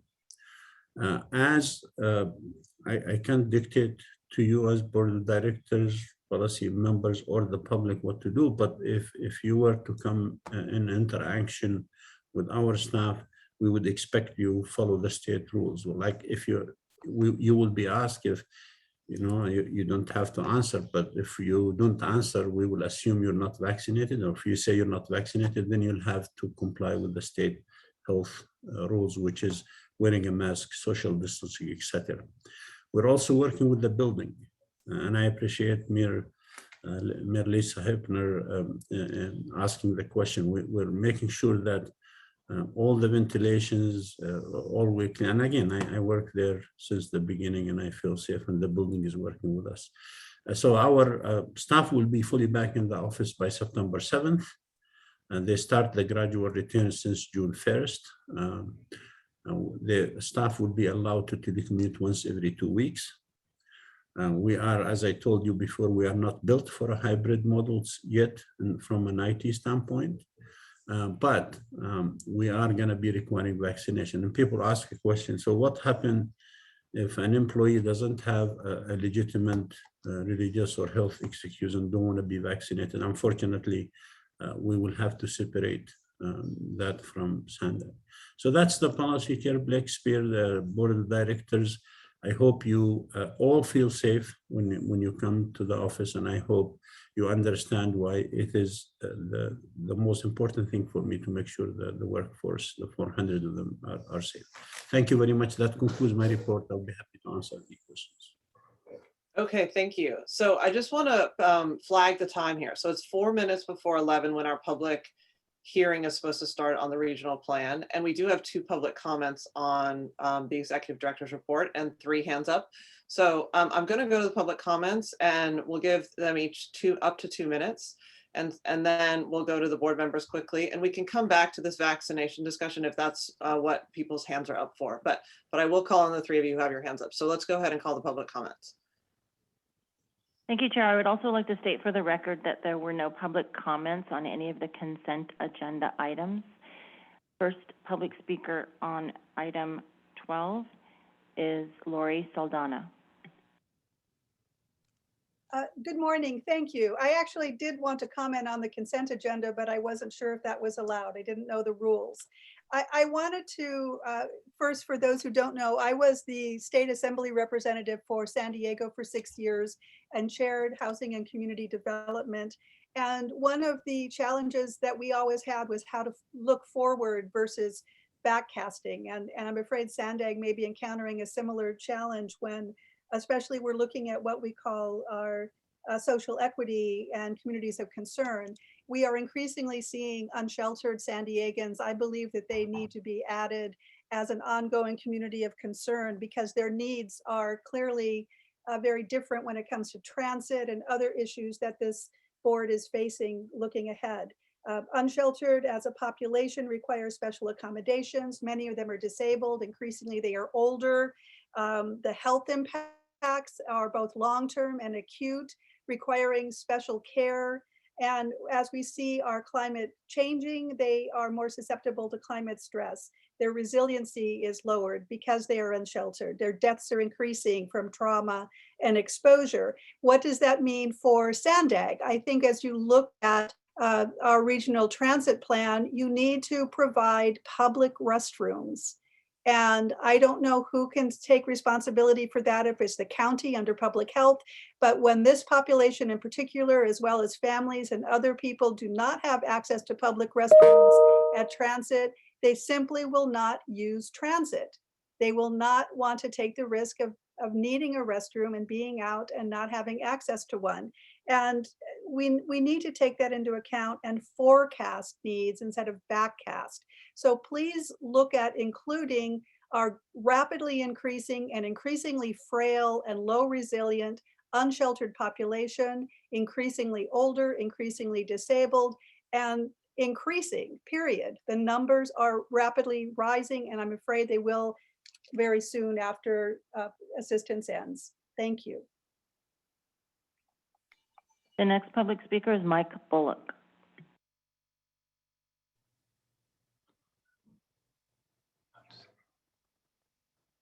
Thank you very much.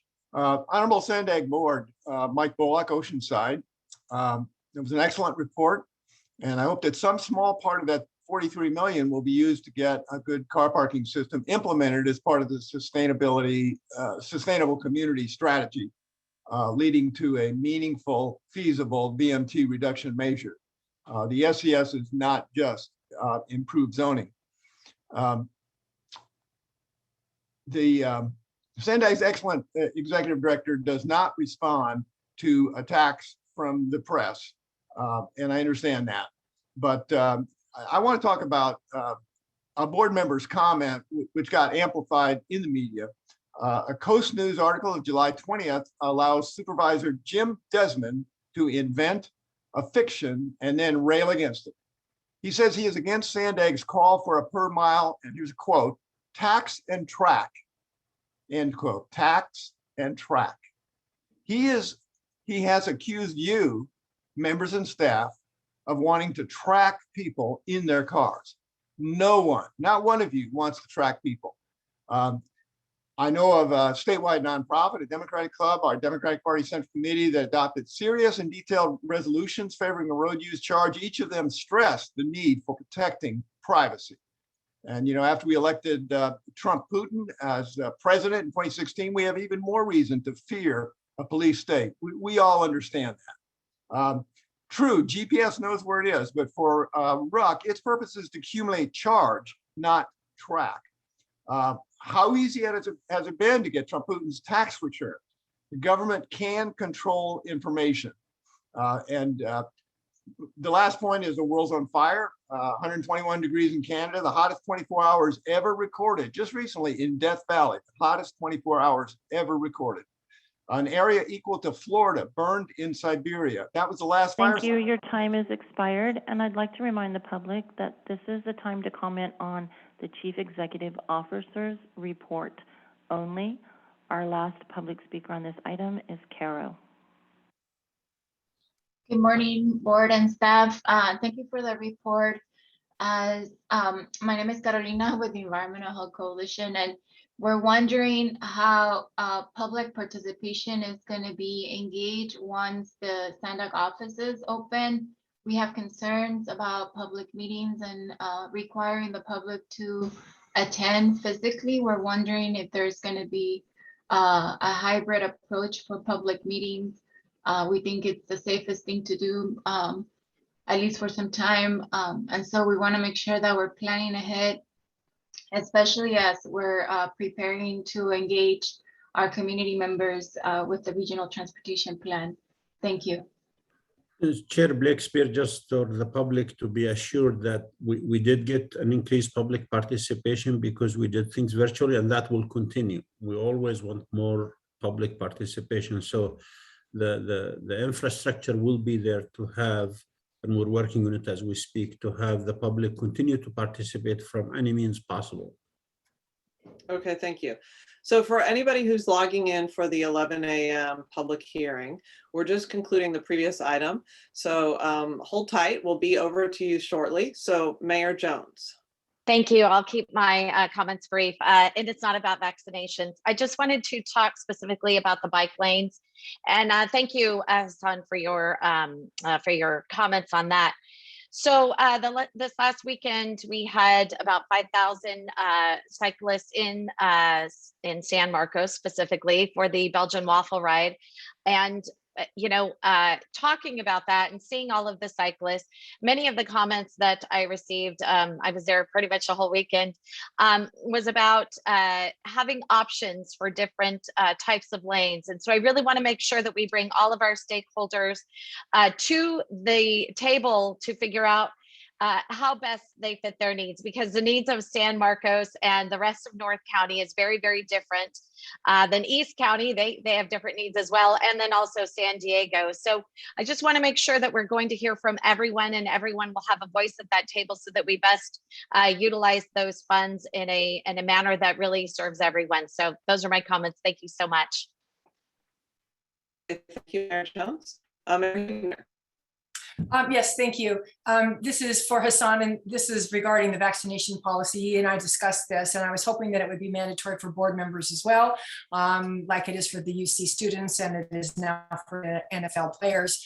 I gather there are some legal issues, but I'm wondering what the plans are for separating those who are not vaccinated from those who are. I would be quite uncomfortable sitting for 3 to 4 hours within 2 feet or less when next to somebody in a fully closed building that has not been vaccinated. And even with their masks, I understand that the new Delta variant is 1,000 times more contagious than the original. So that would concern me.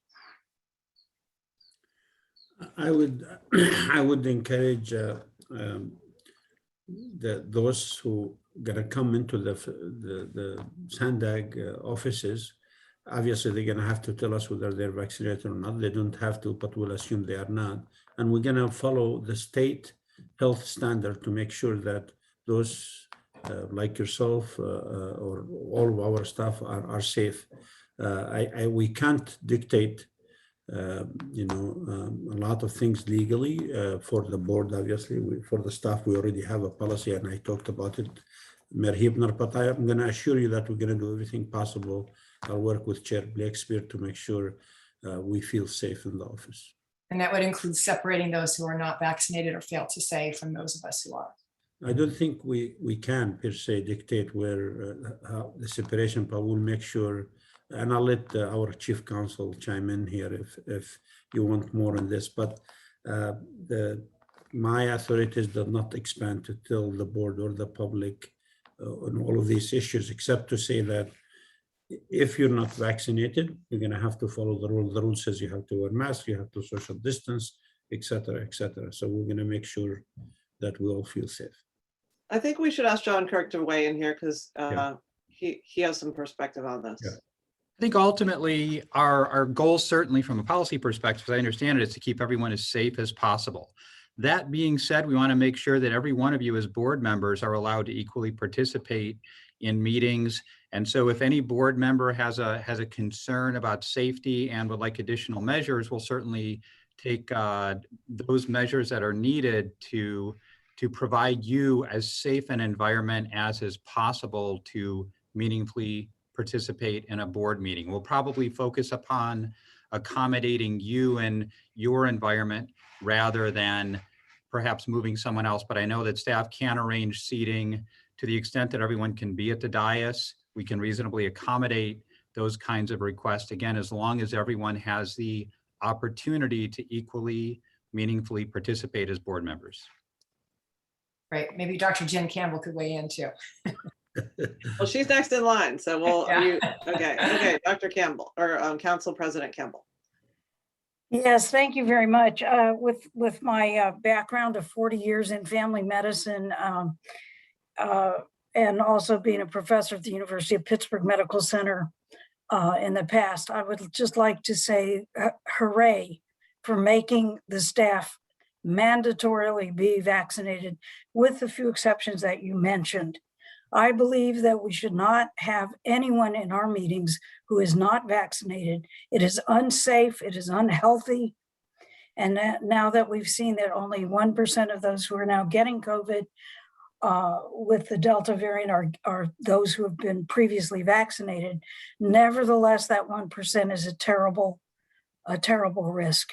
And so I think that we should make it mandatory that all board members be vaccinated. If we are not allowed legally to do that, then I think we should make sure that they only attend virtually. And that would be my suggestion in terms of public health and safety. Thank you. Okay, thank you. Councilmember Rodriguez. I would disagree with that statement on vaccinations. If the vaccination works, then there's nothing that you should be aware, be afraid of if it, viably works. And if you don't feel comfortable, wear a mask. If you don't feel comfortable, then the individuals who don't feel comfortable should opt to attend the meeting virtually. Thank you. Okay, let's try to wrap this up because we could really have a long discussion about this. And so I'm going to call on Mayor Gasterlin, and then we're going to move to the public hearing because I know there are a lot of people waiting for that. So go ahead, Mayor Gasterlin. Yeah, I will echo Councilmember Campbell's comments. UCSD is requiring vaccination for very good reasons. And if you're not vaccinated, you are treated differently at UCSD. That's the way it works. I'm vaccinated. If I get sick, I'm not likely to go to the hospital, not likely to die, and not likely to have symptoms. But if I pass it to my 84-year-old father, whom I care for very much, because I've come to a SANDAG meeting and I have been infected by someone who's not vaccinated and transmitting at that meeting, I'm killing my father. So that's what we're dealing with here. I just wanted to lay that out there. Okay, thank you. All right, last comment from board member here, Supervisor Anderson, then we're moving on and we can always revisit this topic later. Go ahead. You know what, I have a little slightly different take. The one thing I learned through the last year is I'm deaf. I didn't realize I read people's lips as often as I do. And if everyone's wearing masks and I'm at SANDAG, I'd like to zoom in because I can turn my sound up. And even when we're on this, I can see your lips. But I stopped taking any tours where we have to wear masks because I can't understand a damn thing anyone says. So I apologize. I care about your safety, but it would be useless for me to go to a meeting where I can't hear what people are or understand what they're saying. So I just want to put that on record because I didn't even realize I read people's lips as much as I did until they were obscured. Thank you. Okay, thank you for sharing, Supervisor. All right, so we will move now to the next part of our agenda, which is the public hearing for the draft 2021 regional plan. So if you're a member of the public who wishes to speak, please put your hand up, and it needs to be put up during the staff report. And then we will close that period and we will then hear from the public. So make sure you do that in a timely way. And so with that, we'll go to staff. Thank you, board members. And this is an official public hearing on the regional plan for the board to receive public comment. This is a requirement of state law, Senate Bill 375, that we hold 2 public hearings. There was a public hearing held with the Transportation Committee last Friday, and this is the second public hearing on the draft plan held today with all of you. I think everyone here is aware that we released the draft plan for public review at the end of May, and written comments can be received through August 6th. So with that, I will turn it over to the chair to officially open the public hearing, and then happy to answer any questions that any board members have at the conclusion. So thank you for entertaining this today. We appreciate it. We're very excited about the draft plan. We've heard a lot of great comments from the public so far, and really look forward to discussing the comments as we bring forward the plan for your discussion this fall. Okay, thank you very much, Colleen. So I will officially open the public hearing. It's officially now opened. And how many public comments do we have on this item? I currently show 14 public commenters, now 16. They continue to raise their hands, Chair. Okay, well, let's give another 1 minute to get your hand raised, and then we'll close that in order to manage the time here. So let's go ahead with 2 minutes each. First speaker on this item, Belén Hernandez. Good morning, board and staff. My name is Belén Hernandez, policy advocate with Mid-City CAN, and we are calling to request that you amend the 2021 regional plan to state that youth opportunity passes, no-cost transit for youth ages 24 and under, will receive priority when transit subsidies are allocated. When you invest in youth opportunity passes, you're truly investing in youth lives. Young riders depend on transit at a much higher rate than adults. In San Diego, young commuters ages 16 to 24 use public transit at a rate double that of adults ages 25 to 59. YOP is about equal access to opportunity. Transit-dependent youth ages 24 and under need no-cost transit to get to school, work, medical care, recreational sites, and life opportunities. The cost of a pass is a barrier for many families earning minimum wage. It is also an investment in sustainability.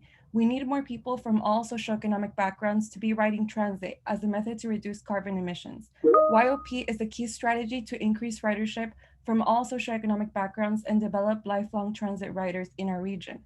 We need YOP to increase ridership and be sustainable. Lastly, it is also an investment in a proven program. San Francisco, Sacramento, Los Angeles, Santa Ana, Alameda, and more jurisdictions across California and outside of California have already implemented similar programs. SANDAG must take bold action and include YOP in our 30-year vision for transportation in the region. The program has proven to work for people and transit agencies. Please amend the 2021 regional plan to include youth opportunity passes ages 24 and under and fund it as an early action pilot program. Also include the 10 transit lifeline projects brought forth to you in a letter from the San Diego Transportation Equity Working Group, which represent the priorities and needs of the communities we serve. Thank you. The time for the public to raise their hands on this item to speak has closed. We have a total of 20 more speakers on this item, Chair. The next speaker is Katie Meyer. Wait, I'm sorry. So 20 more, does that mean we have close to 40? No, ma'am, we have 20 total. Okay, 20 total, okay. Point of order, on a public meeting, anybody can access, right? There shouldn't be any restriction on speakers. I mean, there's a reasonable time at which you can close it. Like in our city, we close it hours before the public hearing starts. But at SANDAG, we close it when the agenda item starts. So, we've extended it now into when the agenda item ends. So there's, plenty of opportunity to get your hand raised during that period. But it's a meeting management. And then, the attorney can we have counsel weigh in on that? Yeah. This is from a Brown Act perspective. From a Brown Act perspective, the public needs to be able to participate and offer comment at a meeting. The Brown Act does not specify any minimum or maximum amount of time that be allotted. Your board policy that you have a board has adopted recognize that the chair of a SANDAG legislative body may reduce the speaking time allotted for each speaker in order to reasonably allow the conclusion of business within the time that is allotted. And it sets certain criteria for that, including the number of people who want to address the legislative body on each item. In order to reasonably calculate that, it's appropriate to cut off, to make an announcement, to allow hands to be raised, and then to cut that off so that you know how many people will be speaking and can adequately calculate the amount of time to be allotted to each. Thank you. Thank you. We will go back to Katie Meyer.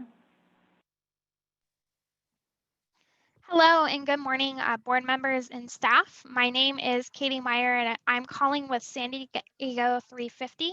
I am calling because I both wanted to thank the staff at SANDAG for their progress around transportation in this regional transportation plan. This is a huge step forward, and as a lifelong transit rider, I appreciate this progress. I also want to encourage you all to move further in this plan to meet our emissions targets and properly address our climate crisis. San Diego 350 wholeheartedly supports incorporating the 10 transit lifelines into the plan, and I especially want to encourage you to accelerate the timeline for all transit projects. So that includes trolleys, buses, rail, and biking infrastructure. Environmental justice communities need transit solutions the most and need them right now. And they disproportionately suffer from the effects of climate change. We need to move these projects up, as well as encourage you all to adopt 24-hour service and 10-minute frequency on popular bus routes. Right now, like I personally have been trying to take bus late at night many times, and I know from experience how frustrating it is, and that is not serving the needs of the community or the needs of environmental justice communities. So thank you so much. Have a good rest of your day. Our next speaker, Noah Harris.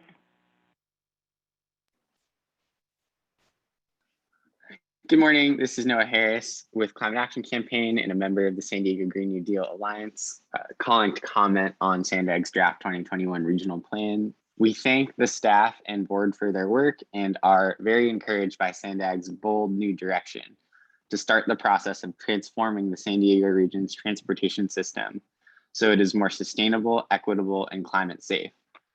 The most up-to-date climate science says that we must slash emissions towards zero carbon as soon as possible to stop the worst impacts of the climate crisis, which, as we've seen this summer, are worsening each year: extreme heat, wildfires, drought, flooding, and more.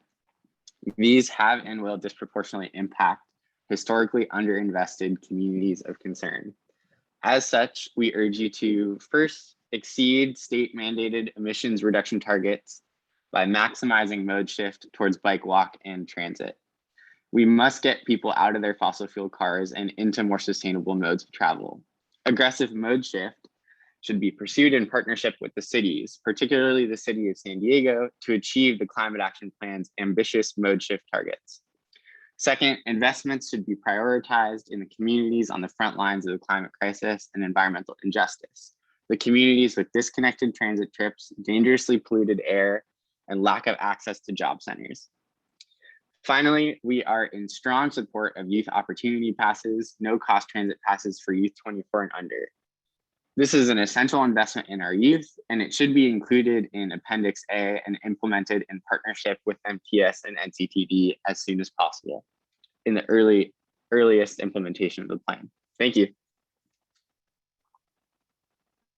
Our next speaker, Mike Bullock.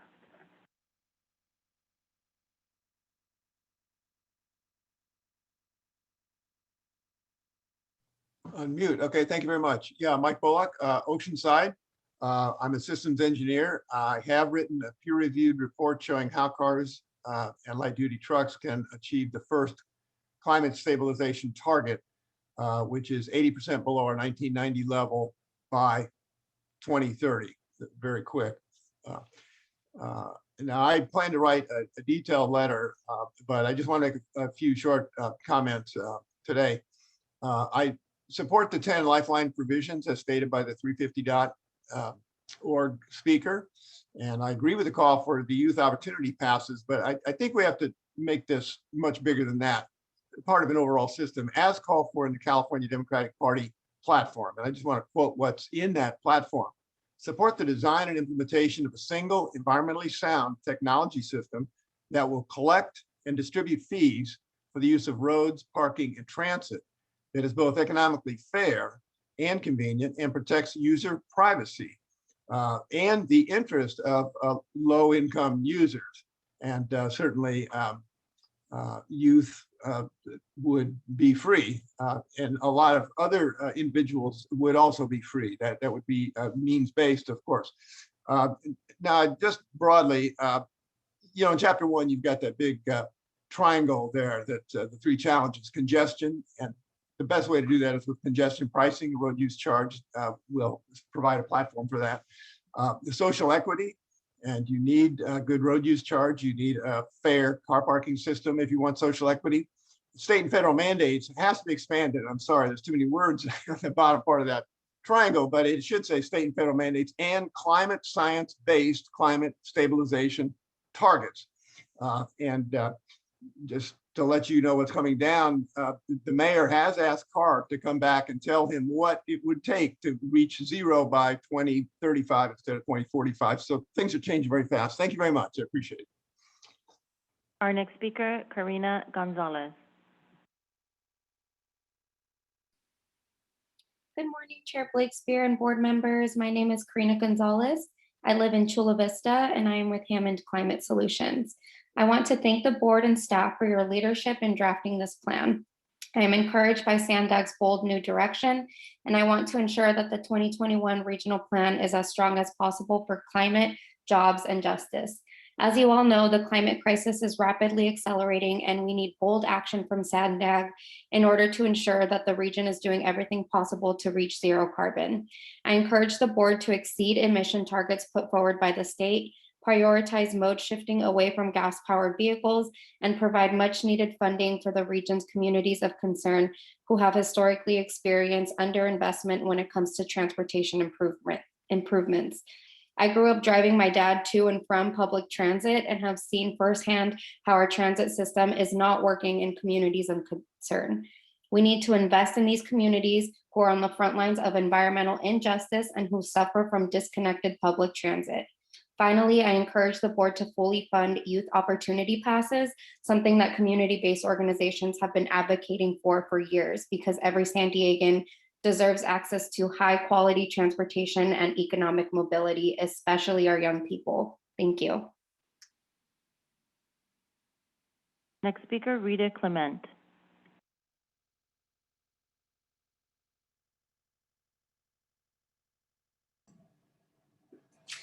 Good morning, Chair Blakespear and SANDAG leaders. My name is Rita Clement. I'm with San Diego 350, which is a member of the San Diego Green New Deal Alliance. I'm speaking because I wanted to thank the staff at SANDAG for their progress around transportation and this regional transportation plan. However, this plan doesn't move quickly enough to meet the urgency of the climate crisis and give those reliant on transit the relief they need. I traveled from my home in Chula Vista to downtown San Diego for 12 years. I took 2 buses and then the H Street trolley. It took me an hour and a half to get there and 2 hours to come home. We need to accelerate the timeline for all transit, trolleys, buses, rail, and biking infrastructure improvements, and prioritize the environmental justice communities that need transit solutions the most.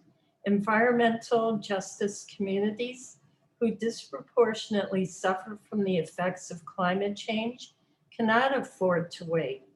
They need immediate improvements while the long-term infrastructure projects are being planned. This means no new roads and specifically accelerating the Purple Line and collaborating with MTS to improve the Blue Line that serves these communities.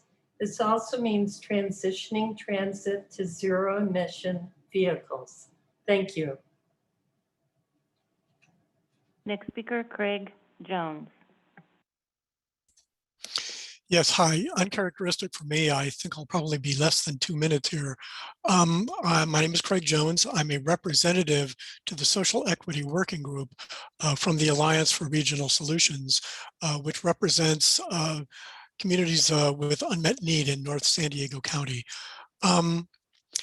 One of the points that Mike Bullock was making before when he ran out of time under public comments was that the world is literally on fire here with climate change. And this is true.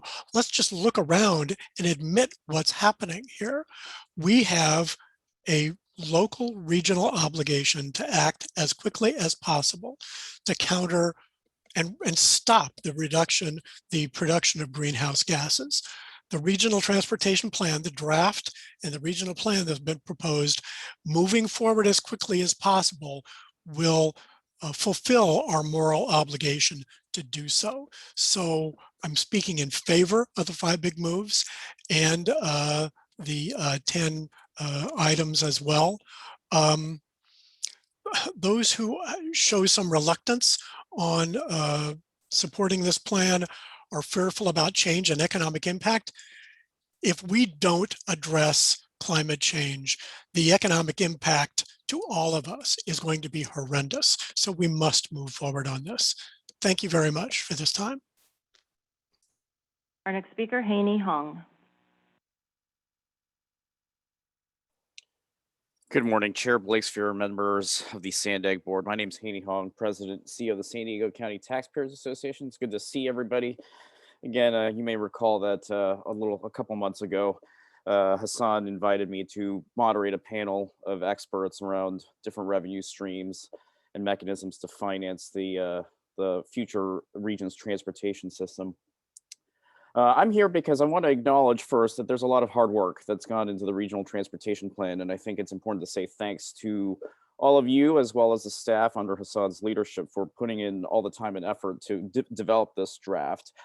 I also want to state that it's really important that as we go through this draft and go through this discussion and achieve the public policy discussion that Hassan talks about the region needing to have, we need to understand what goes into the plan, what are the assumptions that are built into the plan, what were the methods that were used to develop the plan, as well as what are the sensitivities in terms of the finance, when assumptions change or rates are different than, for instance, what might be assumed in the plan.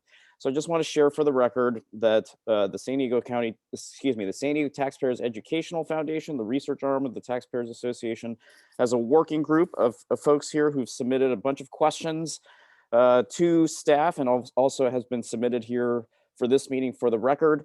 And I think that addressing those questions will help assure trust and assure understanding around the regional transportation plan, the final draft. And I just want to say thanks in advance to the staff and Hassan for addressing the questions that we submitted. Thank you very much. Next speaker, David Grubb.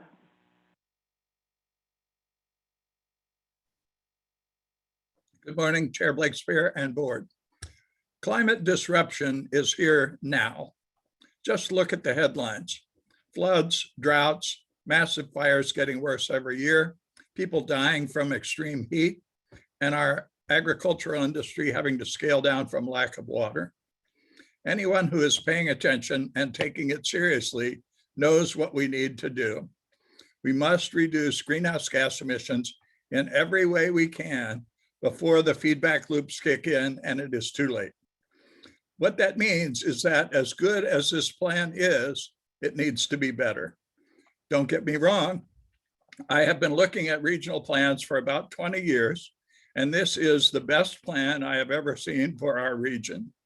But I worry that it does not go far enough or fast enough. Spending money on highways when we all know that we need to drive less is not the best we can do. We need to prioritize active transportation and transit and put off expanding freeways. We must choose the actions that get the most greenhouse gas reductions per dollar first. Transportation demand management, telecommuting, and cutting subsidies to driving are fast and effective ways to reduce greenhouse gas emissions at low cost. Do them first. I'll close with a quote from the past. You don't need a weatherman to know which way the wind blows. Thank you. Next speaker, Pamela Hetherington.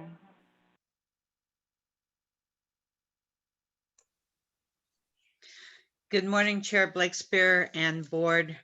I'll start with thanking everyone for your leadership in getting us this draft regional plan. But I want to start from the premise that the environment is the foundation for all living things. We owe it to future generations to secure a regional funding source to protect and manage a comprehensive habitat system. While substantial acreage has been permanently conserved, additional acres must be acquired and the conserved lands must be maintained and monitored to ensure that sensitive local plants and wildlife do not become extinct. As a critical partner, we ask SANDAG to continue to foster the effort to secure a regional funding source. Without a sustainable environment, all else is lost. Thank you. Catherine Harrison. Good morning. I'm Catherine Harrison. I live in San Diego and I taught in city schools for 32 years. I truly appreciate the shift SANDAG has taken toward public transit goals, but I think the greenhouse gas reduction goals are too low and the transit project timelines too slow for the speed and gravity of the current climate emergency. There is still too much emphasis on roads for private vehicles. Climate change is manifesting itself quickly all around us, so our response needs to be big, bold, and fast. A way to cut car emissions, which are about half of the county's total emissions, is with attractive, enhanced public transport that provides easy, efficient mobility for all of us. I taught many years at a small public high school downtown on the campus of City College, where students come from surrounding low-income neighborhoods. The school district provides free or discounted youth passes for MTS, depending on family circumstances. And this has made a huge difference for our students, allowing them to flourish and take college classes early. I've seen the problems that occur when they can't get those passes in a timely manner, or the trolleys don't run efficiently enough to help them juggle their time commitments to school, work, and family. The regional plan should include free transit passes for all school-age youth and young adults much sooner than 2027 to help them in every way possible join our vibrant economy and citizenry. Furthermore, no-cost passes will encourage significant participation in public transportation and shift expectations for how San Diegans use transit, allowing us to meet more accelerated targets for greenhouse gas reductions. We can do better than 40% by 2030 if we act quickly on public transit goals. Thank you. Next speaker is listed as Jim. Thank you, SANDAG and Chair Blakespear, for recognizing the need to update our transportation plan. My name is Jim Wong from Encinitas. So in the many years since World War II, we have devoted the vast majority of our transportation dollars to cars, and more cars. In the past, that may have made sense, but now we know about the many downsides of cars, not the least of which are climate damage and social inequity. So rather than cars, and more cars, let's build a cleaner, healthier, more convenient, and more inclusive transportation system. We don't have to start from scratch because there are many sterling examples around the world that we can leverage. And we have a climate emergency. We don't have time to waste. So let's start right now as aggressively and as assertively as possible. Thank you. Next speaker, Lori Saldana. Good morning. Thank you for the opportunity to comment. I want to start by thanking you for including the Black Contractors Association under project labor agreements. It's essential to address the long-term and ongoing lack of equity and for Black citizens here in San Diego. We see the racial and economic injustice in our region where we have 5% of our community, of our population is Black, and yet 20% of our unsheltered population are Black. And this shows why we need to have the executive order signed this year by President Biden to make sure that public contracts address this ongoing racial inequity. And related to that, an increasing number of riders on transit are unsheltered. And we need to consider adding them, as I mentioned earlier in my comments, a community of concern. They are disadvantaged, their health is often challenged, and yet they are employed. Many of them are workers and they need transit to get to and from their jobs. Related to that, I would encourage looking at providing safe parking near MTS stations so that people who are working and lack a permanent home have a place to park that doesn't kick them out and put them at risk. Regarding convenience, please coordinate events that are ongoing. And regarding being more competitive in transit, please have extended hours, especially in areas that have nighttime events. So people who are not comfortable driving at night and want to go and partake of community events later in the evening, have a later transit ride. I know this is an MTS issue, but as you build your scheduling into this, take these things into convenience accounts. And making the ride safe and comfortable, again, goes back to addressing the needs of very diverse people, including our unsheltered population. I think they are users and aren't taken into account. Thank you. Our next speaker, Cheyenne Martinez. Good morning, board. My name is Cheyenne Martinez, and I request that you amend the draft 2021 regional plan to state that youth opportunity passes, no cost transit passes for youth ages 24 and under will receive priority when transit subsidies are allocated. As a youth from National City and a recent graduate from UCLA, I have firsthand experience in understanding how no cost transit promotes accessibility for youth to participate and excel in school, jobs, and other early career opportunities. In Los Angeles, I benefited greatly from no-cost transit as it allowed me to navigate the city and go to work in order to support myself through my undergraduate career. The low-income youth of the San Diego region deserve that same mobility. So with that, I ask to please amend the 2021 regional plan to include youth opportunity passes for all youth 24 and under and funded as an early action pilot program. I would also ask that you please include the 10 transit lifelines brought forth to you in a letter from the San Diego Transportation Equity Working Group. Thank you. Our next speaker is Laura Walsh. Hi, good morning. My name is Laura Walsh and I'm with the Surfrider Foundation. We're a member of the San Diego Green New Deal Alliance. I just want to thank the board and staff for their leadership on the draft RTP, which we're encouraged by. I represent Surfriders, so we talk a lot about the value of the coast. And in this case, I'd just like to make the point that the beach and the coastline will be an important respite for all inlanders as the rising temperatures we're all currently experiencing continue. This just brings home the point that the worst impacts of the climate crisis will impact people who are already disadvantaged. I live in Ocean Beach, but my office is a few miles inland in Hillcrest, and the temperature gradient is a dramatic change just from driving to work. I appreciate that this plan begins to acknowledge this and hope that it can to solutions to address these types of inequities. On behalf of Surfrider, we really have hope this plan will ultimately enable funding measures and planning for projects that get people to the many beautiful and diverse beaches in our communities on a reasonable timeline. And as part of the SDG&DA, I'd echo the point about amending the RTP to include youth opportunity passes. I took the bus to all my internships as a college student, and it really is a frustrating experience to try to make a name for yourself as a professional and always be late stepping off a system of buses. And I think anything we can do to make this easier, especially for people who are trying to make ends meet, is really important. Thanks so much. Our next speaker is Ariana with Mid-City Can.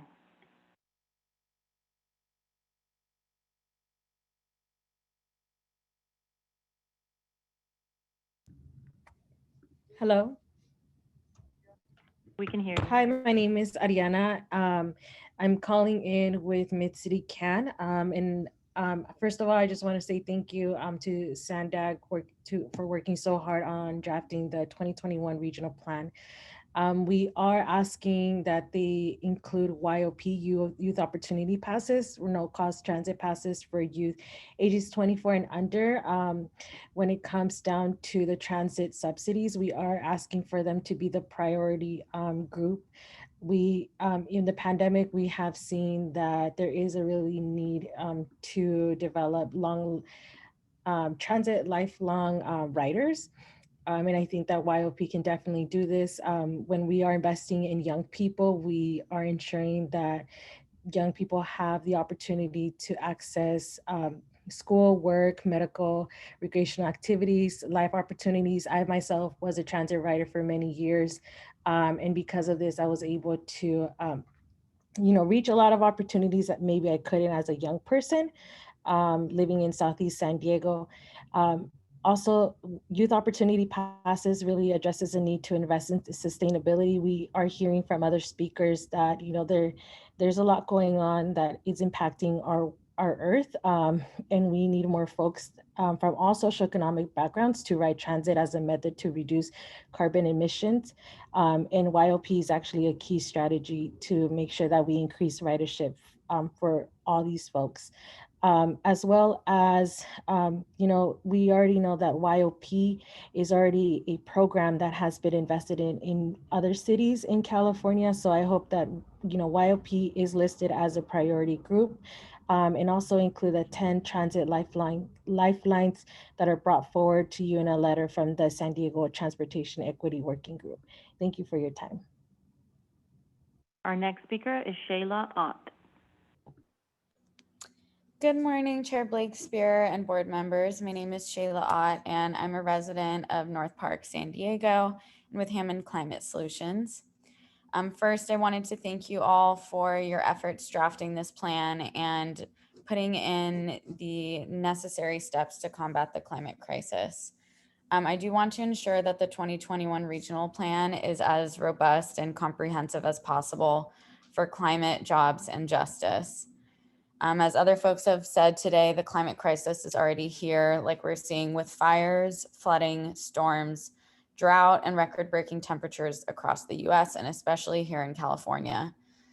The worst impacts of the climate crisis already have and will continue to disproportionately impact low-income communities and communities of color first, worst, and the longest.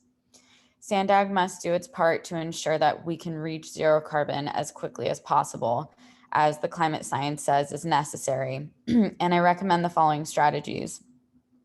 First, exceed state mandated emissions reductions. Second, prioritize investments in bike, walk, and transit to maximize mode shift away from toxic and polluting fossil fuel cars. And third, direct funding to historically underinvested communities of concern to secure immediate transportation improvements in the neighborhoods on the front lines of environmental injustice. I also want to urge an amendment to ensure youth opportunity passes will be prioritized within the transit funding as an early action pilot program. Thank you so much for your time. Our next speaker is B. Mittermiller.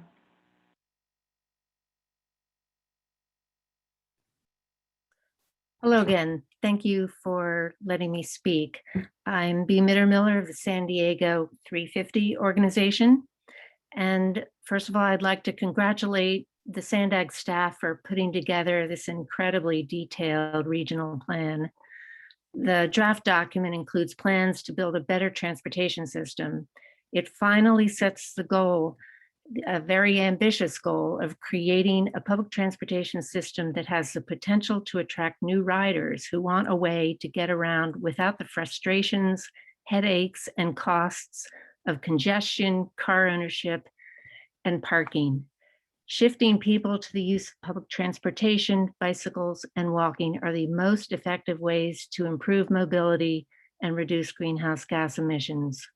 Improvements will also keep the riders who are already depending on the system.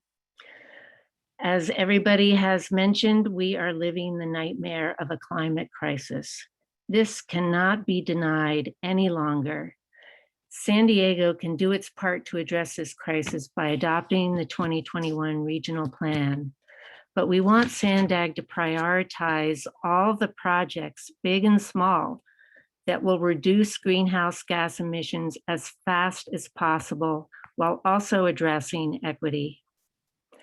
We appreciate the staff's past and future outreach to all interested in individuals and organizations that want the best planning for our region.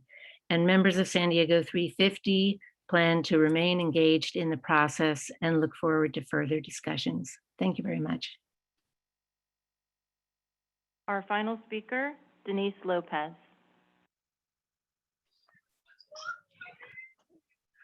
Hello, my name is Denise Lopez. I'm from a youth from Hoover High School and will be going to UCSD this fall.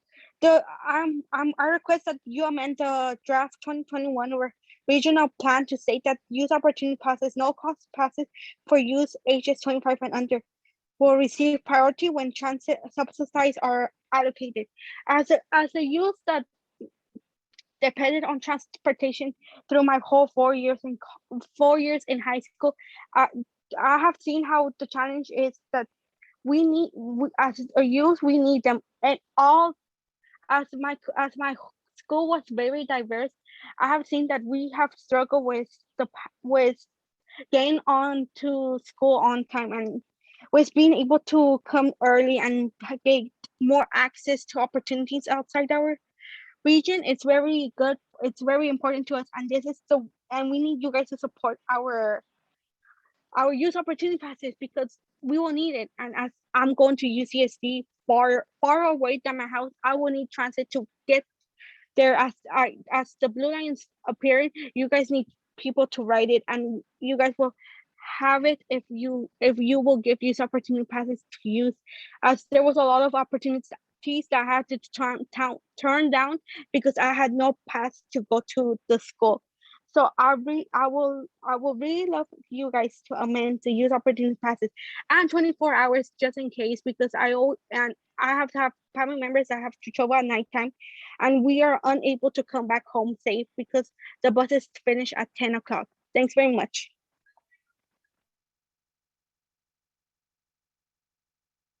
Thank you, Chair. That concludes the public comments on this item. Okay. Well, thank you so much to the public who participated in this. We're grateful to hear your feedback, and I'm wondering if any board members have any comments. This is a discussion item only, so we do not need any motions. So I'm not seeing any. So we will conclude then, which is amazing. I'm so proud of us as a board for moving forward. Oh, I do see one hand up, but I just want to say I'm proud that we're able to end on time and to hit all of those benchmarks along the way for our time. So thank you to everybody for working on that. So Mayor Hall. Yes, again, thank you for all the work. I mean, what we're trying to undertake here is truly monumental. One of the things that I have concern about is in reviewing some of the detailed data, I see some assumptions that are for the city of Carlsbad are just critically wrong. And we would like to be able to have an understanding that in the input that will give on and before the draft EIR goes out, will those assumptions be corrected? Mayor, I can address that. We would love to sit with you and your staff and look at the specific, and if we're wrong, we're absolutely correct. Okay, and we've tried multiple times to have a conversation on this, so I just hope we can do it here in the very near future. So yes, we will do that. We will okay. do that, Mayor. Absolutely. Thank you. Thank you. Okay, thank you. Councilmember Rodriguez. Hi, I'll be brief. You know, I'm very thankful for all the public that commented on the climate crisis and climate change. And I think from my perspective, in looking at the issue and my concerns on the issue is I feel that a lot of the policies and a lot of the assumptions and a lot of the information from an actual impact to our environment and lowering GHGs is like taking an oil can and painting it green. When you look at solar wind farms, when you look at solar, the minerals that are required to be mined, I encourage everyone to do the due diligence on the overwhelming impacts to our environment on the creation of these sustainable infrastructure. For example, the batteries in electric vehicles that last about 5 years, it costs about $10,000 to replace. The minerals that are mined are very rare, and there is no sustainable way of replacing those minerals.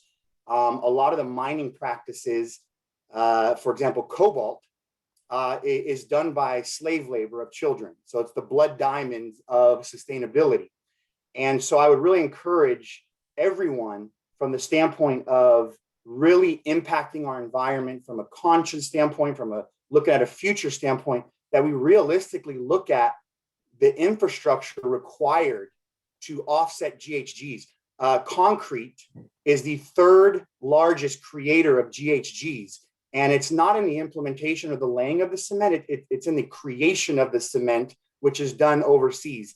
And so we can't just paint an oil can green. When you have an electric car and you use the grid, it requires fossil fuels and other reliable sources of energy, because the wind only blows 1/3 of the day.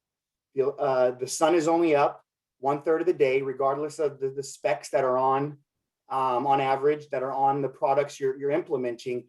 And the GHGs are created up into the point that we use them as consumers. and we cannot neglect that.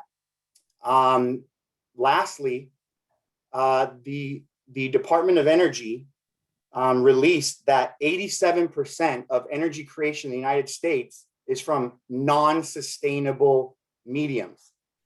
And they also released information in a report, and I can email it to any of you, that the infrastructure, the electric infrastructure required to electrify vehicles, only 10% of vehicles in the future, in the next 20 years, will be able to be sustained.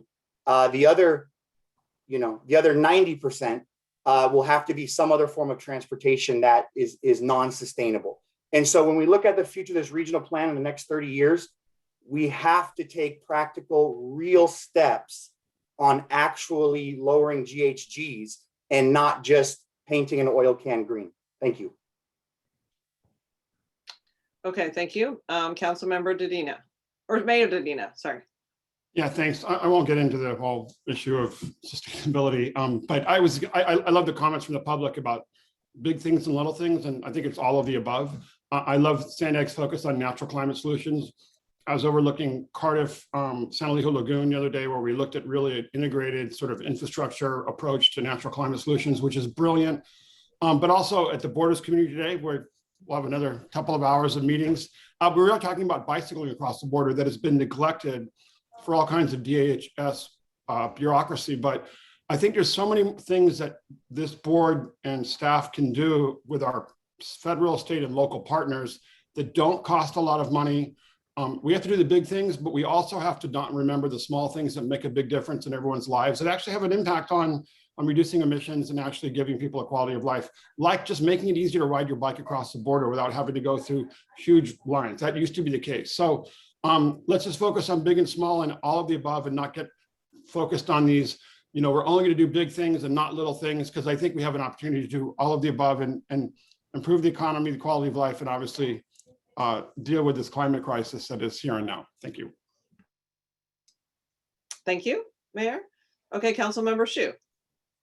I was hoping that we could end a bit earlier, but I couldn't resist having my chance to agree with Councilmember Rodriguez that we should not be greenwashing any of our projects. We should not be painting oil cans green by any means.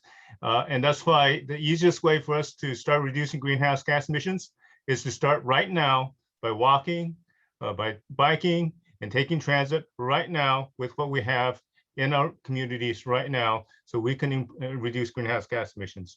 So thank you, Councilman Rodriguez, for noticing that we have a habit of painting a lot of things green when they're not. And have a nice weekend. Okay, well, thank you. So we're officially closing the public hearing now. Closed. And just as a reminder, SANDAG is accepting public comments on the draft 2021 regional plan through August 6th. So you still have time to offer your feedback. Let's see. We do now, I just have one or two announcements. So the California chapter of the American Planning Association selected the impacts of border delays at Baja California Land Ports of Entry study to receive the 2021 Economic Planning and Development Award of Excellence. So if you recall, the board received an update on this study last month, and it's very exciting for us to see this binational multi-agency effort recognized at the state level. So congratulations to the SANDAG team for all your collaboration on that important effort. And then the other thing is just non-agenda member comments. So we're about to conclude here with 2 minutes before 12. Other people have other meetings, then we start to lose a quorum, but I want to make sure and call on or raise that you could make a non-agenda member comment. Okay, I don't see anybody. So with that, our next meeting is September 10th because we're dark in August and we'll be in person. So looking forward to seeing you all in person. And with that, we're adjourned.